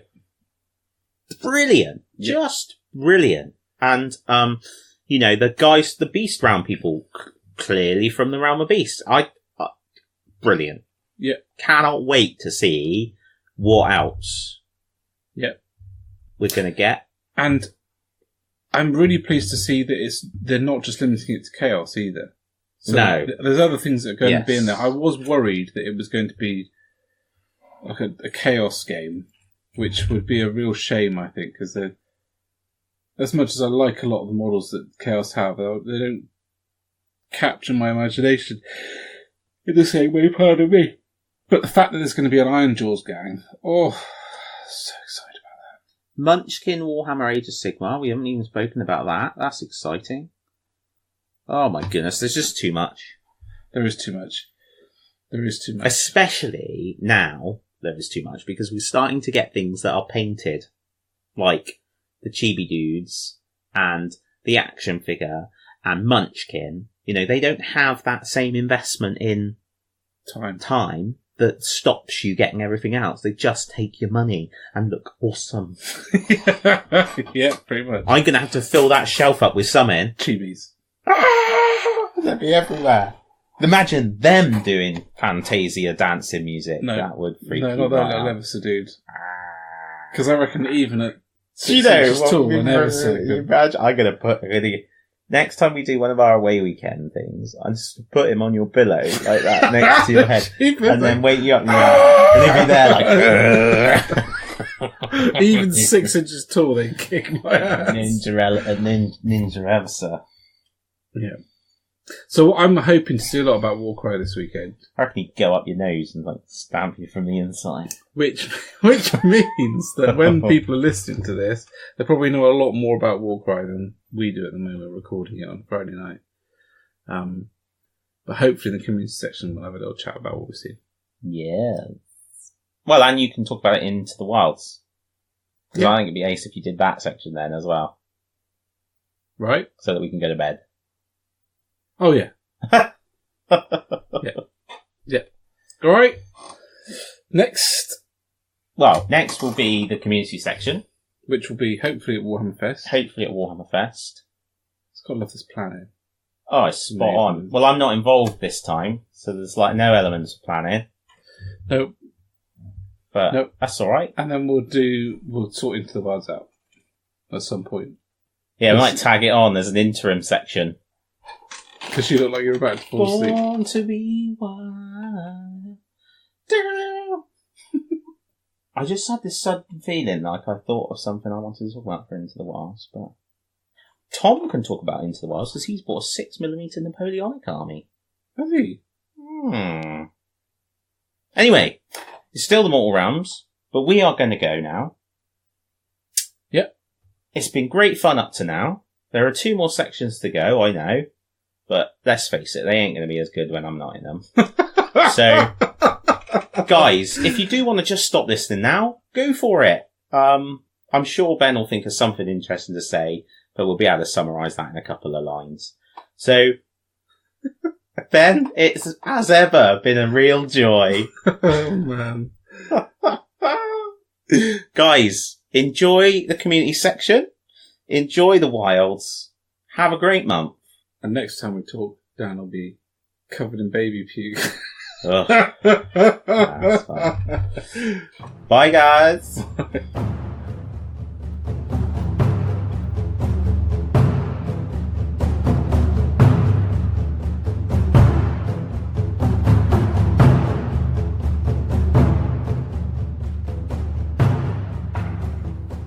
Hi guys, and welcome to the community section. I just thought I'd record a little intro because there's a few things that we'd like to do before we get on to a chat about Warhammer Fest. As you guys know, if you've been listening to us, we run a painting competition in our hobby forum. It's a 3-monthly painting competition, but essentially there's a category every single month. So every month we come up with a theme, such as grime or shiny or stealth, and the people in the hobby forum set about painting their models, and the hobby forum themselves judge or choose the best one every month. At the end of 3 months, all of the winning entries are put into a kind of final competition on the main page, and the winner of that gets a prize. So we're at that point now. It's 3 months. I can't believe it's been 3 months, but it is, and we have reached the point where we can announce the winner of our first 3-monthly painting competition. The people who made it through to the final was from January with Arcane Power was Rob Jones with his Stormcast, and from February with the Grime, John Hammett with his Goliath Gang Leader, and March with the Shiny theme, Garrett with his Navigator. All 3 of them are really superb entries, and the winner is this month John Hammett with his Goliath Gang Leader. So John, you've earned yourself a £20 gift voucher from Curtain Games. For those of you who don't know who Curtain Games are, they are a game and store, sort of venue and store in Crediton in Devon. They're a fantastic little venue, a real gem hidden away in the countryside of Devon. They've got loads of gaming space, some really cool setup areas, role-playing room, and a podcasting room if you fancy starting a podcast. They've got a great shop stocked up with all sorts of stuff, and they are run by a really generous, really friendly team who really are quite a pleasure to deal with whenever we do. They run fab events, so please head on down to their Facebook page, have a look, see what's going on, because I promise you, if you go to one of their events, you're not going to come away disappointed. They really do put on a good show. So that's our 3-monthly competition, but we're already into the next cycle. This month's the first of the next round for the next competition, next 3-monthly competition, was Stealth. And we have had some really cool entries this time. So really thinking outside of the box. We've had an Invisible Predator, we've had Miniatures from Infinity, been a really cracking sort of set of stuff there. So the winner of that one, so top 3, just sort of pick them out. So in first place, we have John Payne with his Infinity model. I can't remember the name of it, but it's like a recon soldier, and she is really rather excellent. In second place, we have Ben Chambers with his really lovely Delac gang with a red glow coming up from their collars. And in third place, an Invisible Predator, which is really cool, and that's done by Ross Barrable. So those 3 guys will be entered into, the winner, which would be John Payne, will be entered in the 3 monthly draw for next time. And so the one that we're currently running for next month, which we will announce in next month's episode, is the winner, and the entries will finish at the end of this month, which is May, is Elemental. So anything that fits that theme, can be earthy or water or fire or rockery, anything that you could convince us might fit into the topic Elemental, that's this month's theme. So guys, I'm going to hand over to a few, past me, who was at Warhammer Fest with Tom and Dan, Dan Wasley, not Dan Jolly, and we are going to have a chat about what we saw on day 1, and then we'll bring the episode to a close.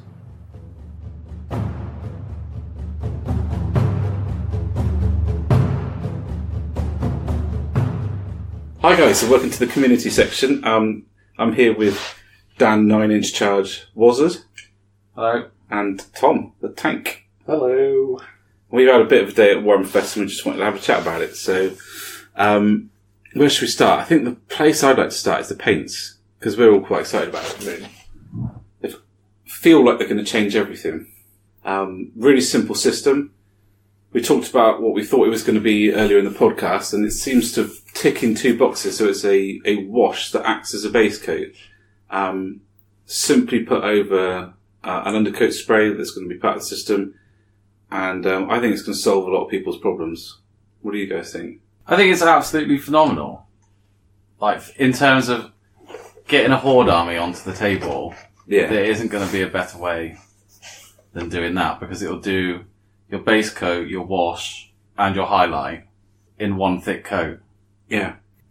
I think what I like about it is today we've been seeing what just one coat of it can do, and actually as a sort of as a base coat for the things that you can do on top of it. I'm really excited about where people are going to take that. I was talking to one of the guys, one of the army painters, and he's been using it on top of metallics, and he's been using it with a bit of medium, like their own medium they're going to bring out for it. Yeah, it's got its own special medium rather than laminar medium, yeah. So he did an arm on a Chaos model, and then it was like, it wasn't an arm, it was what was it? It was a talon from a Chaos Possessed. I think it's one of the new Chaos Possessed. Oh yeah, yep. But he blended it, so he had a bit with the medium on, and then it sort of went darker towards the end of the talon. Yeah. And it looked amazing. But did you have the model there, did he? Yeah. Yeah. What was really cool today is that they had cabinets full with armies that people had painted using the new system. And they all looked great. I thought there wasn't one where I looked at it and thought, that's not really that good. I wouldn't. No, they did all look phenomenal. It's interesting to just think, like, they spent, I don't know, I think someone was saying they spent 6-7 months with them, so they've been around for quite a while. It's the techniques they've developed on how to make it look like a proper army and not just somebody banged a load of wash on a model. It's just incredible. Just to think, like, we spent half an hour on a Stormcast size model and had a model you could put on a table, and it would look good if you just spent a bit of time on the base. Yeah. Just for anyone new into the hobby, it's a bit of a game changer, really, if you're asking me. And we've already seen some feedback from the general community, which is a bit of a shame, I think, and I remember when when airbrushes first became a thing, there was the same kind of comments. Well, it's cheating. I'll be using the old methods, the proper way of painting, and all that kind of stuff. But I think these have an application for everybody, from the beginner who just wants a model painted on the table, where they can spray it with a base coat, put a few washes on, and it looks reasonable, right the way up to, and it was said by more than one person today, wasn't it, that the heavy metal team have been using these in what they've been doing for at least 6 months, and no one's been any other wiser. How they've been using them, we don't know. I'm not sure if they've been just putting them on as a base coat. They might be using them in a slightly different way because they're really technical. They're top world-class painters. They're going to work out ways to use them differently from what we've been shown today. But I think that's the beauty of it. They feel like a product where you can really start to manipulate those properties and get some really awesome finishes. I think just, if you're not sure, just give it a go. Because that's where we were, where we weren't sure, and then we gave it a go, and we were really blown away by it. And I get what people are saying, to some extent. And if you want to paint a certain way, then you can still carry on painting that way, but just don't get in the way of people who are struggling to get their armies on the table, because ultimately, it's much better to see a fully painted army on the table. Going to an event when everyone's got fully painted armies. It's so much better. It's incredible. I remember doing that Horus Heresy, Horus Heresy narrative campaign where everyone put like tons of effort in. Yeah. And just be able to have that at every event, even go to your local game store where you see your unpainted models, just actually everyone having fully painted armies all the time is going to be, it's going to be amazing. It's just incredible getting models painted on the table. Yeah. Ridiculous. I think the flesh tone, I think everyone will come out and buy that one.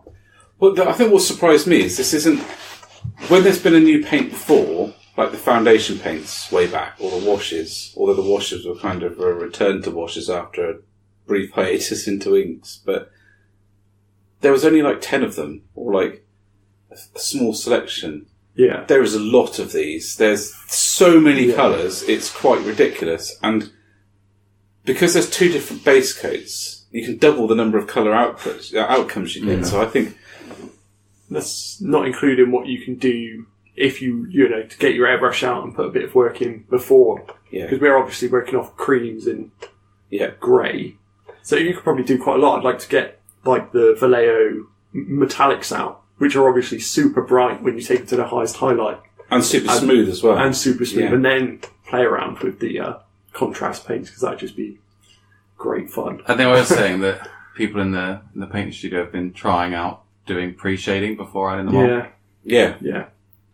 Dry brushing. Like quick xenophils with the spray cans. I think the only thing that I wouldn't really use them on is the way they pull, I wouldn't use them on large flat surfaces. Yeah, I think it was a shame that they chose the Space Marine to do their colour. It definitely looked better on organic surfaces. So like the skink scales was really good. And, Nurgle, it looked really good on Nurgle. Incredible. But actually, I think with the Space Marines, I think if you didn't let it pull, if you got the consistency right before you put it on, you could end up with an almost perfect finish. I think it's just that you could almost rush them. I remember when I started using washes, like way back, when they came back out as washes, there was very much this sort of, they were almost selling them in a weird kind of way, a bit like these new contrast paints, and I was just whopping them on a colour.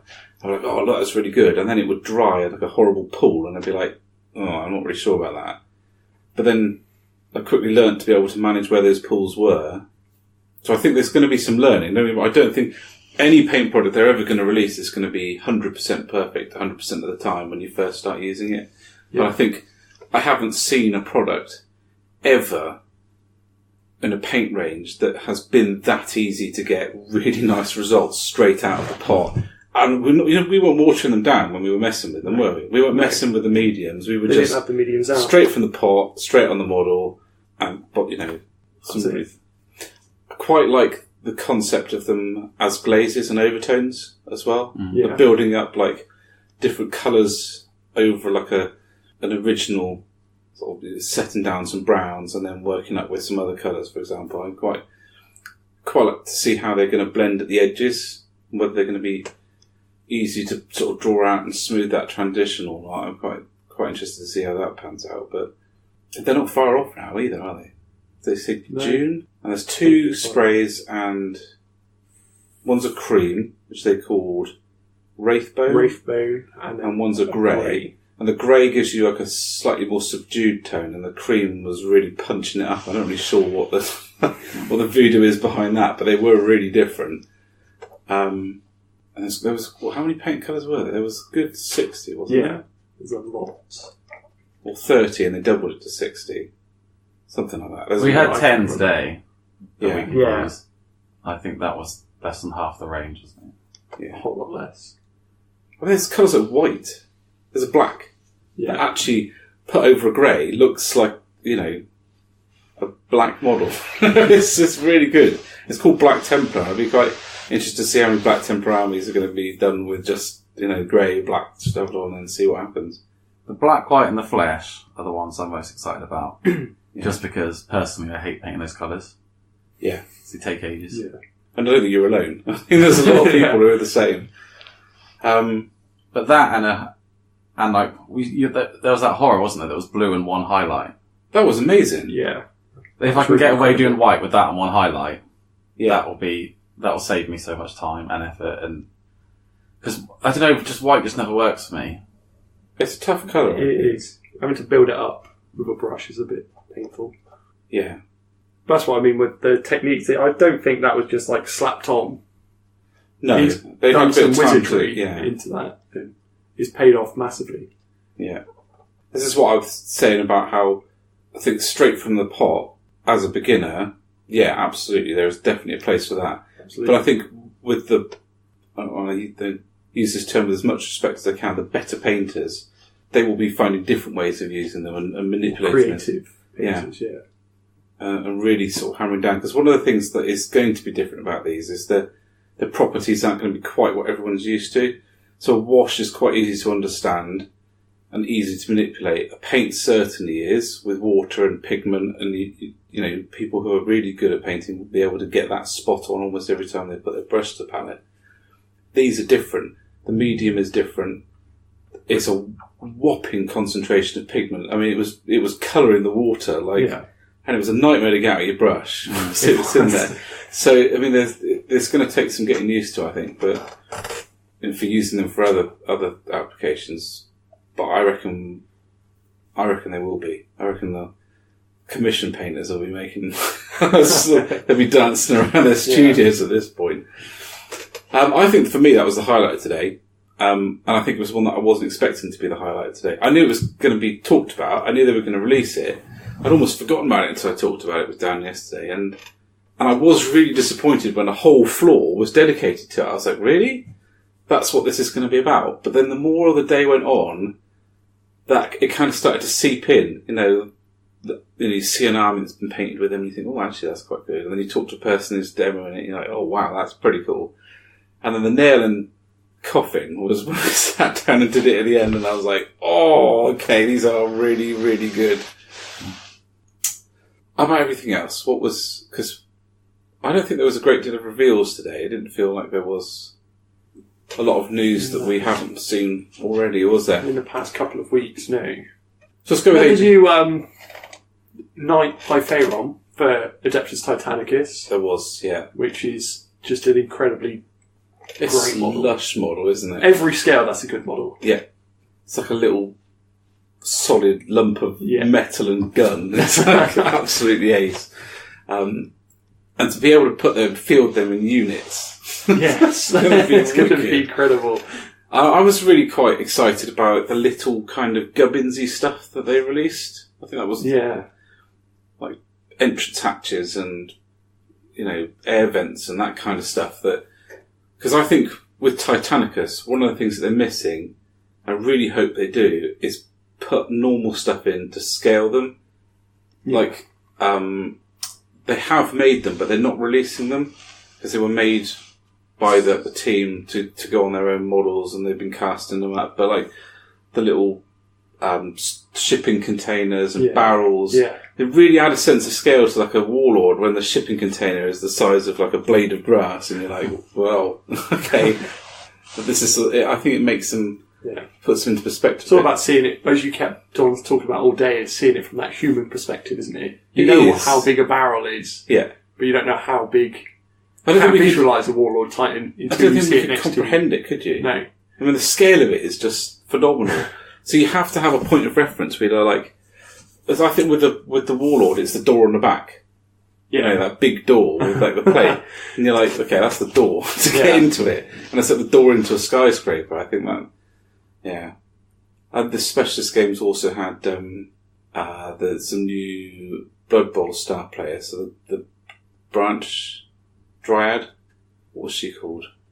I forgot now. I wasn't in that seminar. She was really nice though. Yeah, and I'm happy to say, having seen the Treemen in person, it's much, much better than the photograph. Because I think you need that side view to get the forward momentum and the long gripping nose. I think it works quite well, actually. I don't think the photo did it any justice at all. I keep an eye out for him tomorrow. I didn't see him today. Didn't you? No. I was really quite pleasantly surprised by that, because I have been a bit sceptical about it over the last week. Dan was really not loving it at all, but I think when he sees it tomorrow, he'll change his mind a bit. I just got too distracted by the Age of Sigmar scenery, the modular, the modular scenery that they've brought out for that, and start watching someone deconstruct it and then reconstruct it in a different way, and then building, like where the stairs go up, building another piece on top of that to give it extra height. Yeah. As soon as they started doing that, nothing else in the room really mattered to me. Yeah. It is like Lego, isn't it? Yeah. It works quite in a similar way to the Titanicus train, doesn't it? Yeah. Yeah, I think it's a really good idea, to be honest. And it fits together really nicely. It's not, because it's designed to fit together, you can sort of plug it, and like you said, he was just changing it there and then on the table, wasn't he? Creating this little... I can't get over how big it is. I mean, it almost, like, takes up the board. It could almost be, like, most of the board, if you wanted it to be. With very little effort, I think. How many kits did he have there? 2? I think, yeah. Could easily fit up 2x4. Like the whole centre of the board, wouldn't it? Especially if, when new General's Handbook comes out, they can have that meeting engagements, 1,000 points, you're going to want a lot more terrain on the board. Yeah.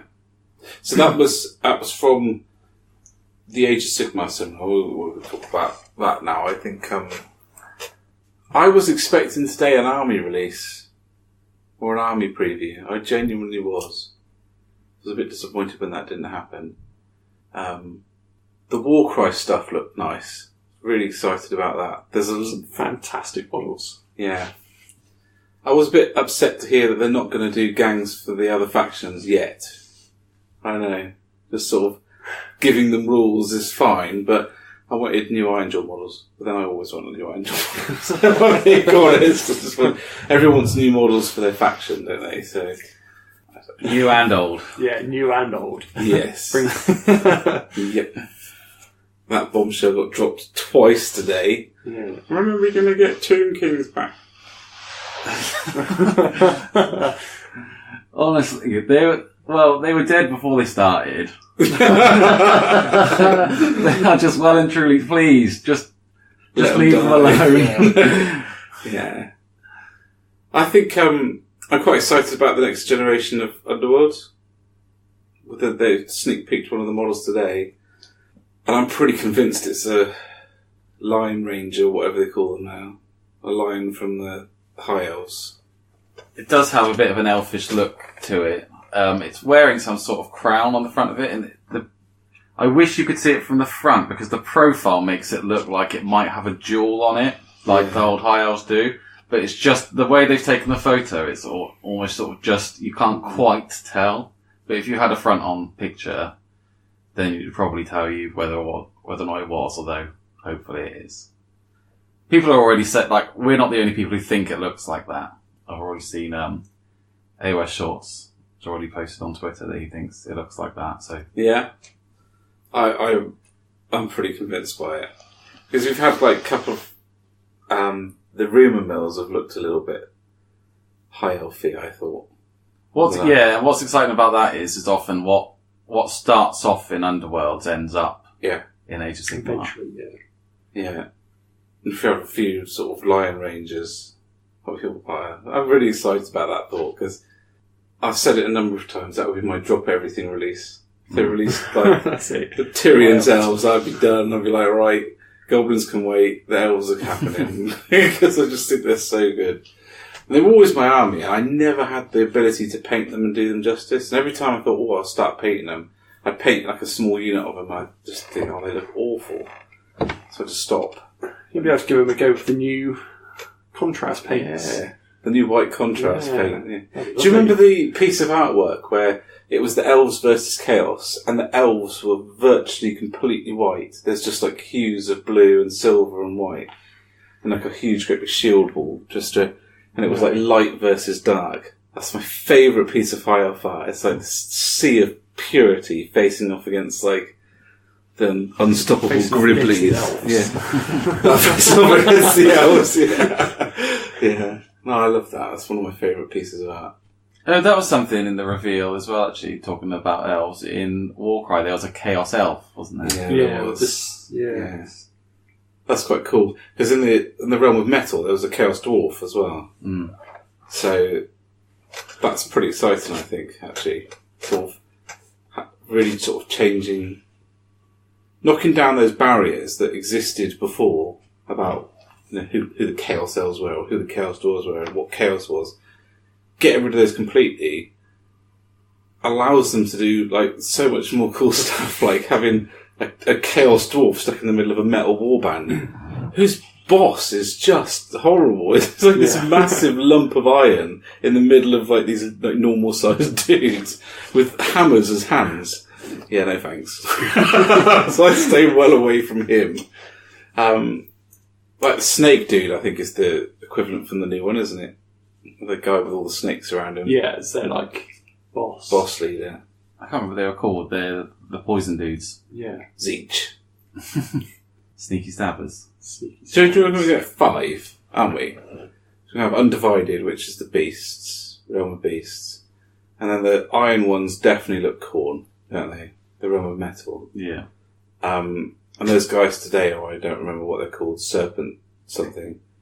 They are Zeech, aren't they? Like poison blades and...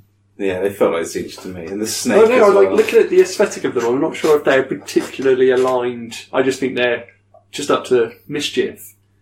You know, just going around causing some trouble. Maybe that's something else that they're also trying to do, is break down this idea that they're sort of god-specific war bands. They're not everyone's aligned to one of the gods, are they? That's true. I like their little motto. Like, was it strike once and make it count? One cut, one kill. One kill. Yeah. That was it. Savage. Absolutely savage. So, my favourite seminar of the day was the Lord of the Rings one. Oh, it's always a good one. I completely agree. Always a good one. I don't play Lord of the Rings. I've never played Lord of the Rings. And the guys there today just really captured me with their enthusiasm. Yeah. And work ethic. And just what they're trying to do for their community and how they listen. Yeah. And I think they're lucky is that their lead time is a lot shorter than what they're doing for Age of Sigmar and other game systems, where they're saying that they wrote a book in a couple of weeks. Yeah. They give it a 2-week window. That dude must have been absolutely ruined by the end of that. But that's brilliant though, because you can get the feedback and then you can respond to it or sort of almost instantly. What I'm amazed with about that release is that given that they had 2 weeks to write the book, I wonder how long they had to sculpt the models, because it's not like they've just released a book and gone, oh, here's the scouring of the Shire. They've released a book, at least 8 hobbits, a bunch of ruffians, a hobbit house, which is by far the thing, model-wise, that just blew my biscuit today. I thought that was absolutely wonderful. It's a kit with just like the doors and windows, and then you do what you want with them. And they've given them to like a bunch of people to mess around with. And one guy had a vegetable patch. There's a garden. There's one with flowers all over it. They're just absolutely fantastic. I can see me having like a Hobbit town just because I enjoy baking the first one. I'm like, oh, another. It just seems like a wonderful hobby project. What I'm really excited about, I was talking to Dan on the phone during dinner is that it's a product that asks you to put in half the work. It's not a fully done Hobbit house. It's the stuff to allow you to make the Hobbit house. And I really like that. I always liked that about Lord of the Rings books. There's that they'd have the scenario and then they would just tell you how to make the scenery to make the scenario. And I feel that is a real, move into that direction again. I remember getting the magazines, the Lord of the Rings magazines, that tell you how to make all of the scenery and Helm's Deep out of cardboard. Yeah. It's ace. It's just like, you can, it's like bits from your home. Yeah. And it's just like, you can actually, with a bit of time and effort, you can actually make that.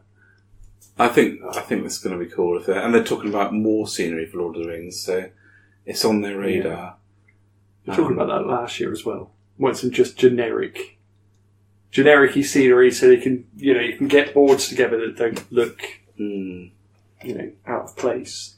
But they can be really effective for other systems as well. So if they do things like the Wildwoods, those trees could be used across everything, really. If they're doing ruins, there's no reason why those ruins can't be in Age of Sigmar or be a bit of a hard to have a crossover to Warhammer 40. I'll give it a go. Have a wall without the Aquila on. Imagine that. Wall without the Aquila on. That's just singing the Imperialism. Yeah, Wall Heresy, that is. They paint the Aquila on. Like, no, Aquila, no! Paint the Aquila on! Spray can again. The Samarbite would come up behind and go, what are you doing? Nothing. That's a Monty Python scene. You haven't spelt that right. Next. That's good. What else did we see today? Bandai. Oh. Right, so yesterday we had the sneak peek of the new Bandai model. That in person was wicked. Like, genuinely wicked, I thought. It's a nice size. Really nicely detailed. If the end kit is anything like it, I think it's going to sell like anyone's business. Ben, do you want a job at Bandai? Well, I know about Space Marines. So. you just sold that model, that doll, whatever it is. Doll. so much better than the guy from Bandai that was representing it. Didn't know what a Space Marine was. Didn't know what a Space Marine was asking us what a Space Marine chapter is and how many there are. I think if you want a job, Ben, I think you've got it. And you do already have a job. Sales reps. What are those little dudes called? Chibis? Yeah, I think so.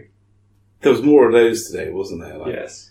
Grey Knight, Space Marine. The assassin who looks like Eddie. The assassin that looks like Eddie. I don't know if I'd want that on my shelf though. Give me the creeps. Oh, I want that. You'd wake up and you'd be like, it's staring. It even if like 4 inches ever so is I think they're really fun. I really like the scale of them. They're just like little sort of miniature Funko Pops, aren't they? Yeah. I got my Funko Pop today. Woo! Yeah, I got mine. Dog's talking back. Awesome. I think the other thing that stood out for me today was the Warhammer Fantasy Roleplay. That's like my end of day delight. Really quality product, that is. A lot better than I'd hoped it was going to be. So 2 products that they had there today. The starters kit, which was really, really reasonable, like £22.99. What came in the starter set? So it was a box that doubled up as a DM screen, with an extra DM screen, with your dice, special dice, loads of like backgroundy cards, like town maps and artifacty kind of stuff, and the basic set of rules and pre-made characters. So it's £22. £22. So you'd be playing with a pre-made character, and you'd be playing with a pre-made scenario. But it reminds me of First Quest from Dungeons and Dragons. Did you ever do Dungeons and Dragons? There was a box set called... Yeah, we got into the starter set. We did the Rise of Ashardalon, which is kind of the Dungeons and Dragons equivalent of what you just described. Yeah. It's like the board game version, and we got this like introduction kit that was like essentially make your character and play through a scenario. Yeah, it's pretty much that, isn't it? Apart from I don't think that you can create a character. I think you get given your character card. Yeah. And then you play the mission through. I had, like I said, I think it was called First Quest, which was Advanced Dungeons and Dragons, which I think was 2nd edition, wasn't it? Was the second version of it. And, that was quite good, and I think this would be the same. No models in it, though. So I'm guessing that the system is going to be more about the role-playing than the miniatures, which isn't a bad thing. The book is just superb, isn't it? It's massive. It's like 1.5 inches thick. It's 44 quid. And how many classes did you say there, wasn't it? 40. At least 40. 40 classes. And then obviously you got your races. Yeah. So then you multiply that by the number of races that there are. Yeah. The artwork in there was really nice as well. Race affect the class as well? Yeah. Yeah, so if the way you level Yeah. as a So that's just... changes depending on your race. Yeah, and your class. I like the, was it the Reichland map they had as well? Yeah, that was really amazing. Cool, wasn't it? So someone had hand-drawn a map of Reichland, and you could put it on your wall, couldn't you? Yeah. It was stunning. Easily. Really, I thought that was...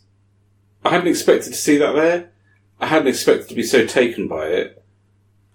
Because I'm always worried with role-playing that it is a bit of a time consumer, and it is really difficult to get everyone there at a set time regularly. That's quite challenging. I think it's more challenging in wargaming because you can meet for a game of whatever, and then that's it, unless you're doing a campaign. Yeah. And even with a campaign, you don't have to have everyone there all the time. You can have a couple of people there and drop in and out. Whereas with role playing, you do have to have your team, which is at least 5 people, if not 6, and that's quite herding cats kind of territory, isn't it? But with things like Skype, Discord, you can always, if one of you can't make it for some reason, you can always Skype in or Discord in if you've got the time. But then, a great DM would just be able to work around it, really, wouldn't they? Yeah, it's true enough. Are we going to talk about Golden Demon? We're going to talk about Golden Demon. It's Golden Demon's tomorrow. Yeah. There are a couple entries that struck me as being particularly good in the cabinet today. There was. Really nice Mangler Squig. Real nice Iron Snake. non-metallic metal Iron Snake. You're trying to embarrass me because it's not... Yeah. I put those both in and they've both got green stickers and I've been buzzing all afternoon. And checking and double checking and triple checking that they actually do have green stickers. I was convinced they'd made a mistake. Made a mistake on them both. Yeah, they're going to come and peel the sticker back off. It's what happens when you write Ben from the 2P's podcast on your entry form. I have to say, which I did not do before that rumour takes any ground. It just the Iron Snake is incredible in the flesh. Yeah. I was so impressed with him. Really impressed. So much better in the flesh. The picture that you took of it, I thought it looked like a grey model, and then in the flesh, the non-metallic metal really looks like metal compared to the picture, and also the detail work on the shoulder pads and stuff like that. Like when you see it up close, it is incredible. Personally, I think that's better than the Mangler Squig. Oh, streets. I spent 4 times as much time per area on the Spaceman than I did the Mangler. But saying that, your Mangler Squig has got loads of character and loads of presence, and then looking in the cabinet today with the other stuff, the Mangler Squig was my favourite model in the cabinet. Really? Yeah, really. Thank you. Really good. Definitely deserving of the the green sticker. There's some astonishing stuff in this cabinet already, and the entries close at lunchtime tomorrow, and there will be people who will only travel down for Golden Demon, yeah. And I cannot wait to go, because the standard in there is astonishing. The heavy metal challenge is incredible. It really is, yeah. People have gone above and beyond on that one. Me and Tom are getting depressed looking at the Youngbloods. Youngbloods, my goodness. Why can't we do this? But I think the thing is that... And that's not even got the Sunday entries in. I was just like the kids who are travelling down today. Yeah. And you just think, oh my goodness. I think the thing about Youngbloods now is that... Do you think it's like GCSE coursework, where like basically their dad's done it for them?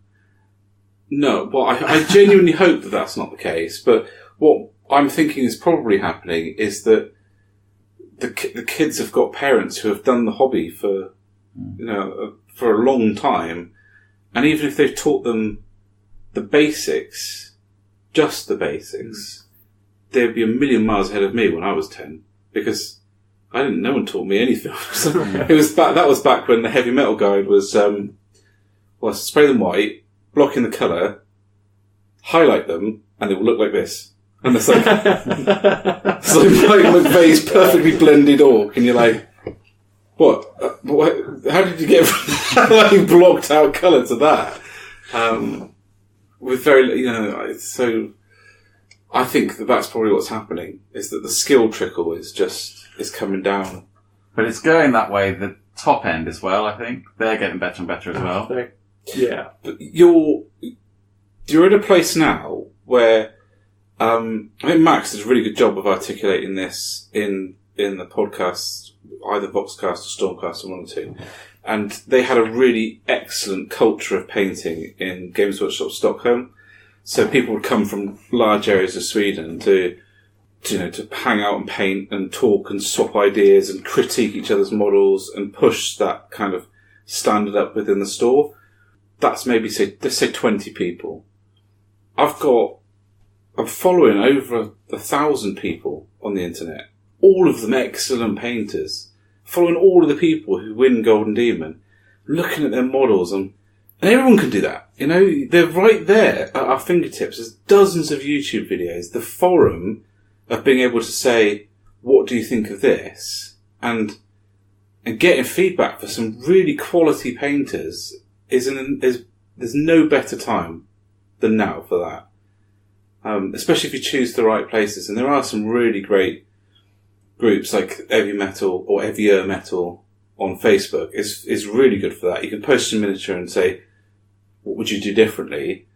And there's people stalking that group that they have golden demons that they could rank up as a unit and use them So, I think we're in a really lucky place as painters to be able to have those opinions or those suggestions right at our fingertips. And I haven't come across a person yet where I've gone, well, how did you do that? Or how would you approach this? And they've gone, I ain't telling you that. That's my little secret. They're always really friendly. They're always like, oh, well, I did this. And of course, when they're describing it, I used brown and then I highlighted with this and washed it with that. It's a little bit like heavy milk. So there's clearly a lot of other stuff that's gone into it of skill, that brush control, but they're still willing to tell you what they've done, and you can take it away and sort of apply it and think about it.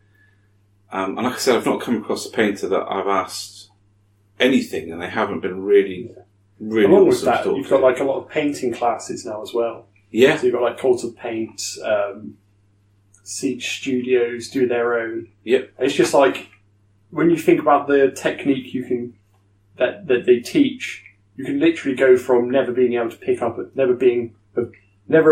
an airbrush before your life to being able to paint a miniature good enough to go on display almost anywhere in a couple of days, just from learning some very basic techniques. It's incredible to just think like that, And those people running those courses are they're lovely top people class as well. You can stop any of them and just ask how they did something, and they'll happily just be like, this is how I did it. They'll show you if they could, I'm sure. And of course, you've still got the Games Workshops doing it. Yeah. And the standards in there get better every day. Well, yeah, Geraint just won your competition, didn't he? Your shiny competition. Yeah. Or Marriage of Graves, isn't he? Yeah. Yeah. Well, he's normal painter. Anything else? What are we looking forward to tomorrow? Warhammer Age of Sigmar Studio Q&A. Horus Heresy preview. That'd be good fun. I'm really glad to see that on there, because that wasn't on the preview. I don't know, there seemed to be like 2 previews, didn't there? There was a preview today, which I wasn't expecting. And I didn't really know where that was. It just sort of appeared Why did we not talk about the Chaos Knights? Well, I often talk about Chaos Knights because they're filthy They're heretics. That's so good. They've got the Chaos. Oh, my They've goodness, I got want more a of Night that. box set and taken a screwdriver to it, and that's and then Proved it. proved it. It is a great kit, though. Is it? I didn't work out whether it was an upgrade kit or a from scratch kit because there's a lot of detail on there. Yeah, I think it might be from scratch. I wouldn't be That's surprised. what I There's thought. there's Wrong, isn't it? bespoke weapons in there that aren't anything like the No, actual Knight kits. and the carapace Yeah. is totally different. Yeah. And that's not like that's something you can just sort of stick on the top and it would work, is No. it? It's definitely not like the Land Raider Chaos upgrade sprue where you just stuck spikes Yeah. on. It's Spikes and skulls. yeah, it looks phenomenal. Roy Duncan is probably crying in the corner about it. But no, it was one of your big things today, wasn't it? Yeah. Seeing those. And I just love Knights. Painting big vehicles is so much fun. It is. And the Forge World Knight Armature kits. You not see any of Yeah, them? I They did. look phenomenal. I I need some of them. Many some. I said to Dan earlier in the podcast, which you guys haven't got the chance to listen to yet, but I really like the Armature kit. The only reason I haven't got them is because if I get a Knight Army, my bank is going to probably phone me and ask me what happened. Because I will be unable to hold back, I think.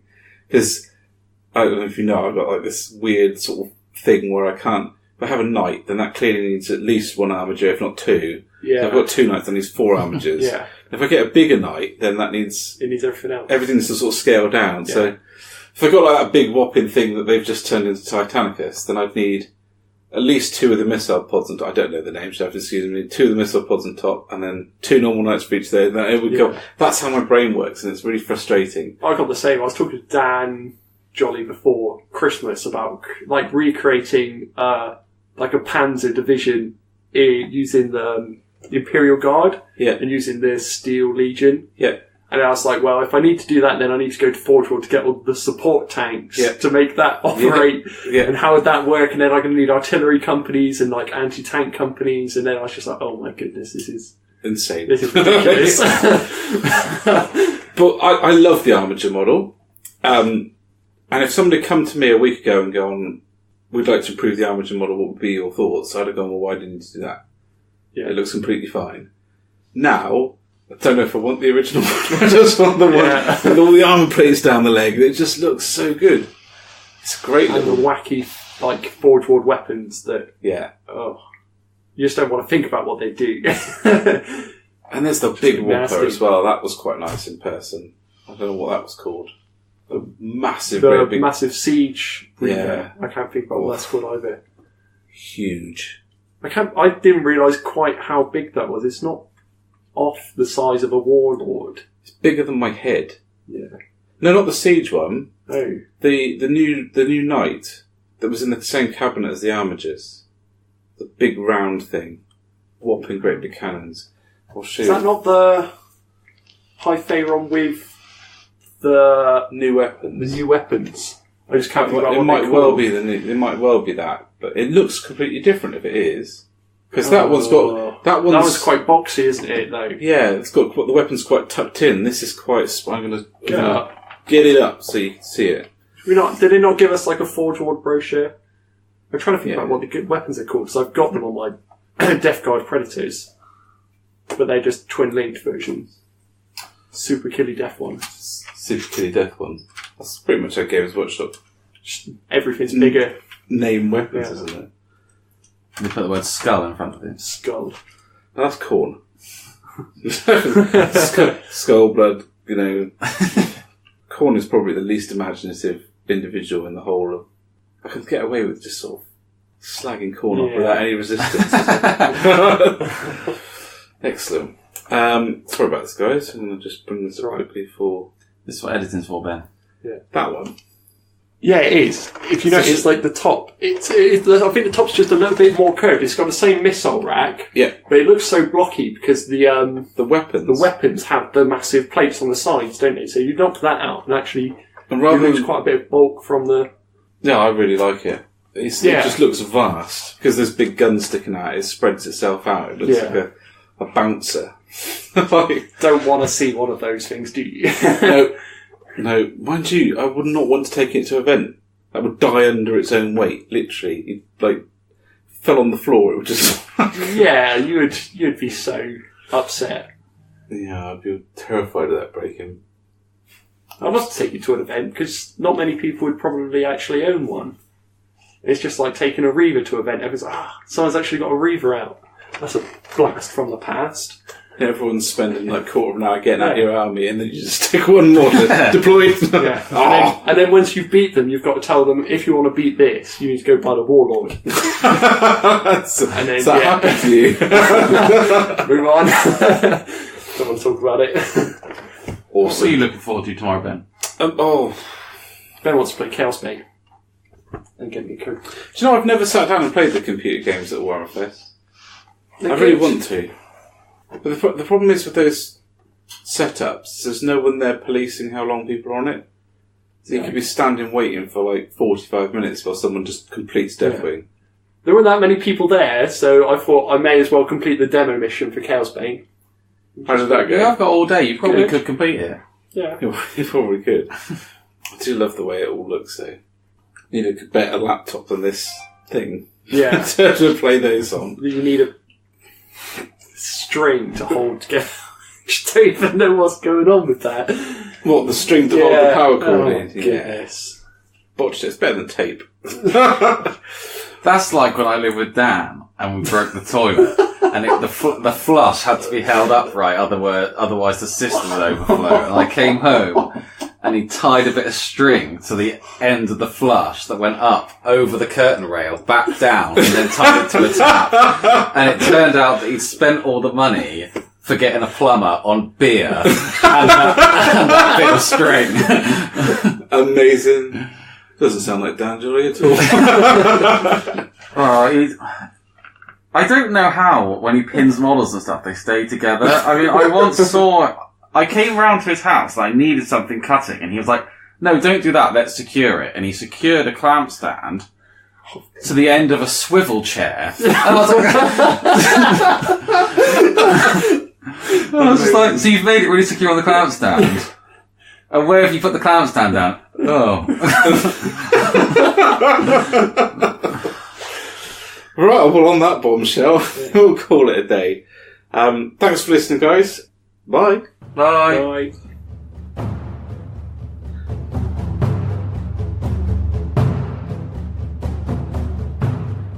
Hi guys, welcome back.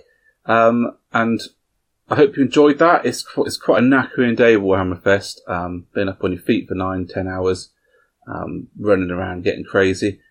So we were all a bit tired, but I hope you enjoyed our reflections on what we'd seen. We really did have an awesome time, and when Dan was there the second day, it just got even more crazy.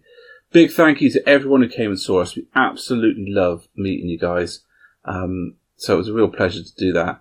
And if you see us at future events, then please just come and give us a shout, because we absolutely love chatting to you. So that brings us to the end of episode 43. As ever, you can find us on @the 2P's podcast, on Twitter, Instagram and Facebook.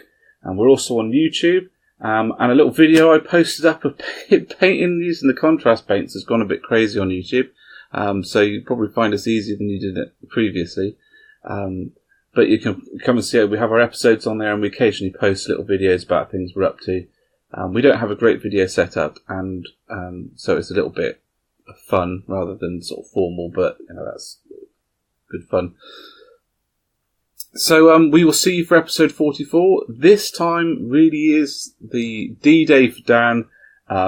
By the time you're talking to us next, he will have had his little jolly. Or he won't, Harriet will. And in the meantime, have an awesome time hobbying, and look after yourselves. Bye, guys.